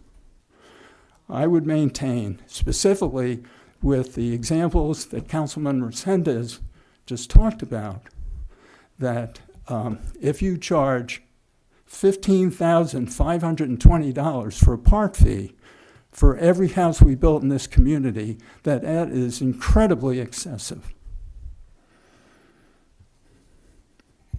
Thank you. Any more questions? I do have a question, Madam Mayor. Thank you. What is the age requirement of the residents that live at your facility? They have to be 55 or older, except for a spouse. And I believe spouses have to be at least 40. And then are they allowed to have children live with them? No. No children can reside on the premises? Correct. Interesting. Okay. So $4 million, they're not going to leave your private roads. They're not going to go grocery shopping. They're not going to go venture out to the community. They're not going to use our parks. And then there's no kids that are going to attend the schools? Nobody That's under correct. the age of 18? Yes. Senior community, by definition, by state definition, no children are allowed, period. Okay. And how much do your houses go for? Are they market rate? You said 40% of them are affordable. Did you do that? Well, or? it depends on what cycle you're in here. Yeah. Right now, we're in a down cycle. Okay. For 20, 21, 22, we were selling houses below the market rate that other developers were selling traditional housing. Okay. So we were at a discount. Roughly, what do your houses go for then? I'm just curious. We haven't had any sales recently because of the high interest rates. 600,000, 700,000? Oh no, we're the average, what they call ASP, average sales price. Yeah. Is in the high sevens or Very somewhere nice. in the high sevens. And how many houses are there, sir? The community will have it build out 168. Right now, we have sold houses. 86. Wow. It's quite a bit of money. I think that our residents deserve parks, roads, and good schools here. I appreciate your presentation. Thank you for coming, but I can't support your request tonight. Thank you. What is the will of the council? The average household density of traditional family developments in Hollister, Anderson, the other big builders in town, their prices are all higher than ours. And they only sell houses. We sell active lifestyle. And the difference between a traditional house and what we offer is the builders sell houses and then they're gone. We're here with these residents long term and offering them, and in fact, the amenities are so fantastic that they come and buy based on the amenities, and then they decide what house they want to live in. Thank you. Thank you, sir. Any other comments? Is there any other, what is the will? Mr. Resendez, what do we want to explore this further, or are we? No. Okay, well, thank you for your presentation, sir. All right, we're going to move forward. Reports from city council members regarding committees on which they serve. Councilmember Burns, Thank you, Mayor. I have nothing to report. Councilmember Resendez, Thank you. I met with Recreation Supervisor Tina Garza and the LGBTQ plus committee over at the Esperanza Center, and we're just gearing up and getting ready to have the flag raising ceremony here on June 25th from 11 a.m. to 1:30 p.m. Lots of things are going on as far as that goes. I'm tasked with seeing if we can get some representatives out here to maybe give some short speeches, but there'll be food, there'll be pan dulce, there'll be drinks. We're trying to keep it short. That way people can come, celebrate, and if they have other Pride events that they'd like to go to on that Sunday, then they're happy to do that. And it does get a little bit warm. So we a lot of thought and work went into this, and we're meeting bi-weekly, but because of Cinco de Mayo holiday, we decided to do 3 weeks for this next meeting. So that's my report. Thank you. Vice Mayor, do you have a report? Nothing to report. Okay, I just have one thing. We had our animal shelter ad hoc, and I want to thank Captain Batanio for kind of organizing us and getting us together. We had quite a few attendees from various shelters and others. I was surprised, and she actually brought in the folks from the animal shelter in Santa Clara County that is helping to mentor the animal shelter and get best practices. And so it was a really informative presentation, and we had some really good discussions. So we're moving ahead. So did you want to add anything, Captain? No? Okay. Thank you. Let's go to informational reports. Councilmember Burns, do you want to start? I'd love to. Thank you, Mayor. So I would ask that staff, as they have time and are moving around the city, and specifically on weekends, look at all of the illegal signage that seems to be going up and down. Some of it's actually development oriented, but it's everything from the yard sale signs on the poles to corners of intersections. It's getting kind of sloppy, and I would hope that staff would enforce the codes and help clean up the city. I was very impressed with the department head's presentation tonight on all of the training. We have some smart people, and I'm pleased to have heard that. And so thank you for accommodating that request. I appreciate that. And then I would like to know more about what the pre-application fee would be, or a waiver.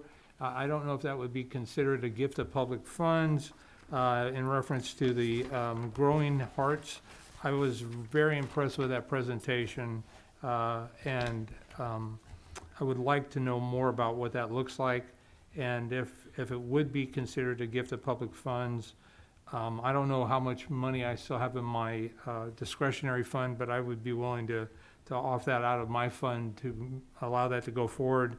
And if I don't have enough, and if there are no other council members that would support that, I would absolutely support it July 1. So I'd like to move that forward. I think that's a great opportunity. I was a little concerned when they talked about the KFC site, because I don't know. My understanding was that location may have some restrictions because of seismic issues, but I'd like to know more about that. And so, thank you, Mayor. That concludes my comments. Did you have a comment? Yeah, that fee's $1,541. If I have it, I'm willing to put it out there. Thank you. Councilmember Resendez. Thank you. A local business owner reached out to me and is requesting a refund of $3,000 for a CUP that was never processed or issued by the planning department. So I'd like for us to consider that on the next city council agenda. Also, it's my understanding that we are in the process of adopting a policy. I've spoken to staff about this, so thank you for working towards that. I just want to make mention and make this public. Before the meeting, the mayor and the attorney had a conversation with me in closed session, and she issued me a verbal warning. She said that if I were to make mention of her connection with developers again, that she would have me censured. That is not what I said. Please don't put words in my mouth. So, I just want to go on the record and say that I find it very hypocritical that a member of this council is allowed to verbally assault and attack our own staff and not be held accountable for that. Respect is a two-way street. I told the mayor then, and I'll make mention of it again, you may not like what I have to say, but I have every right to say what I'm going to say, and I will do so accordingly. You can put me on the agenda and you can censure me every single week if you'd like to, but you're not going to silence me from speaking. And then after the ordinance, the mayor said that she would be happy to censure me and bring up the code of conduct. So looking forward to that. That concludes my report. Thank you. Vice Mayor, do you have anything?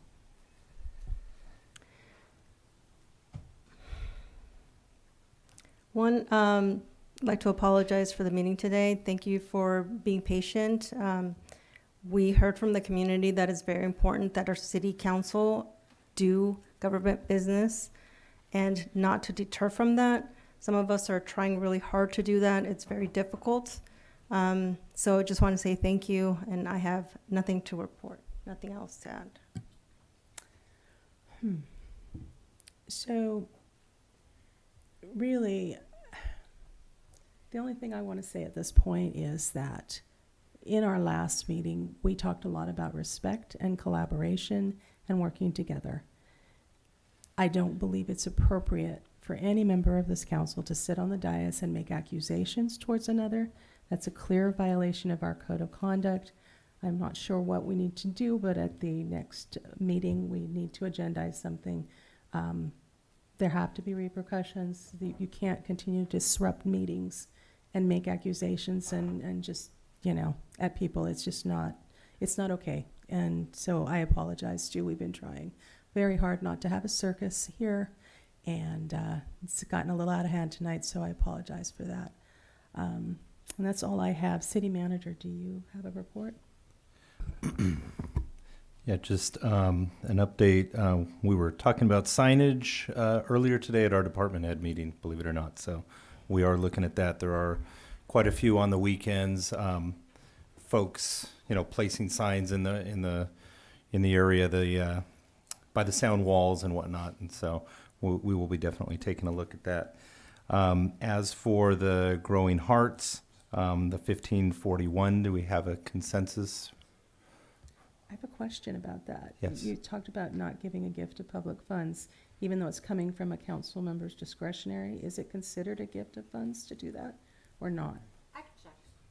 I just want to make sure we're doing the right thing, but I support what he's Yeah, offered. it's supporting a nonprofit that would be, providing a service in the As long community. as It's not to legal, an I'm good individual. with it, yeah. Well, and they are current on the registry of charitable trusts. They're an active corporation, current on that registry, because I know that's been an issue that's come up before. Oh, okay. I see. Is that it? City Attorney, do you have anything? No, I do not. Oh, I'm sorry. Were you not done? Yeah, we also, Councilmember Resendez asked to talk about a refund of a $3,000 CUP, and so wanted to look at that as well. Is that something we can bring back? Yeah.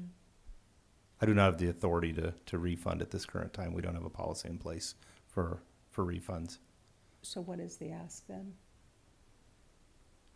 We have a particular individual that, and maybe I could ask Christy and Eva to give a little more information on the actual project itself. Yeah, just real quick, because this Okay. isn't agendized. Okay, So it well, then maybe can't be a I'll back off discussion. of that, so.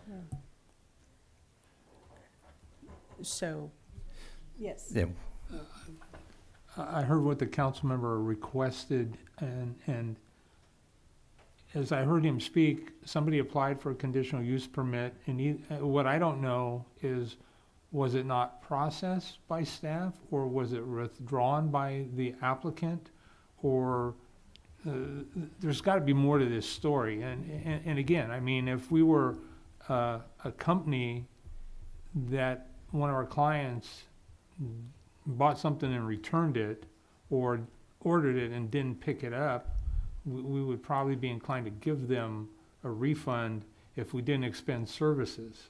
But a conditional use permit, most of the cost for that is allocated for staff time processing it. So it's hard to know where to go with this unless we had more details. And so I'm not saying I would support it, But I would like to know more about it because I think we have a responsibility to understand it before we weigh in. And my sense is the only way we're going to be able to do that is if somebody brings it back. Yes, that is the case. That's what we're asking. Do we bring it back? We wouldn't have a full discussion tonight on the merits of the request, but we do have a request. There is not a policy for the city manager to follow. It is something that staff and I have been talking about, from a global perspective of, there are times where that may make sense. And so we're having a discussion at the staff level on that. But for this particular case, I don't have direction to do that. So the ask, is simply, the council member has asked, do I have consensus to bring that item forward for discussion without discussing the merits of the individual situation this evening? Okay. Do we have consensus for that? I'm okay with it. Sure. Okay.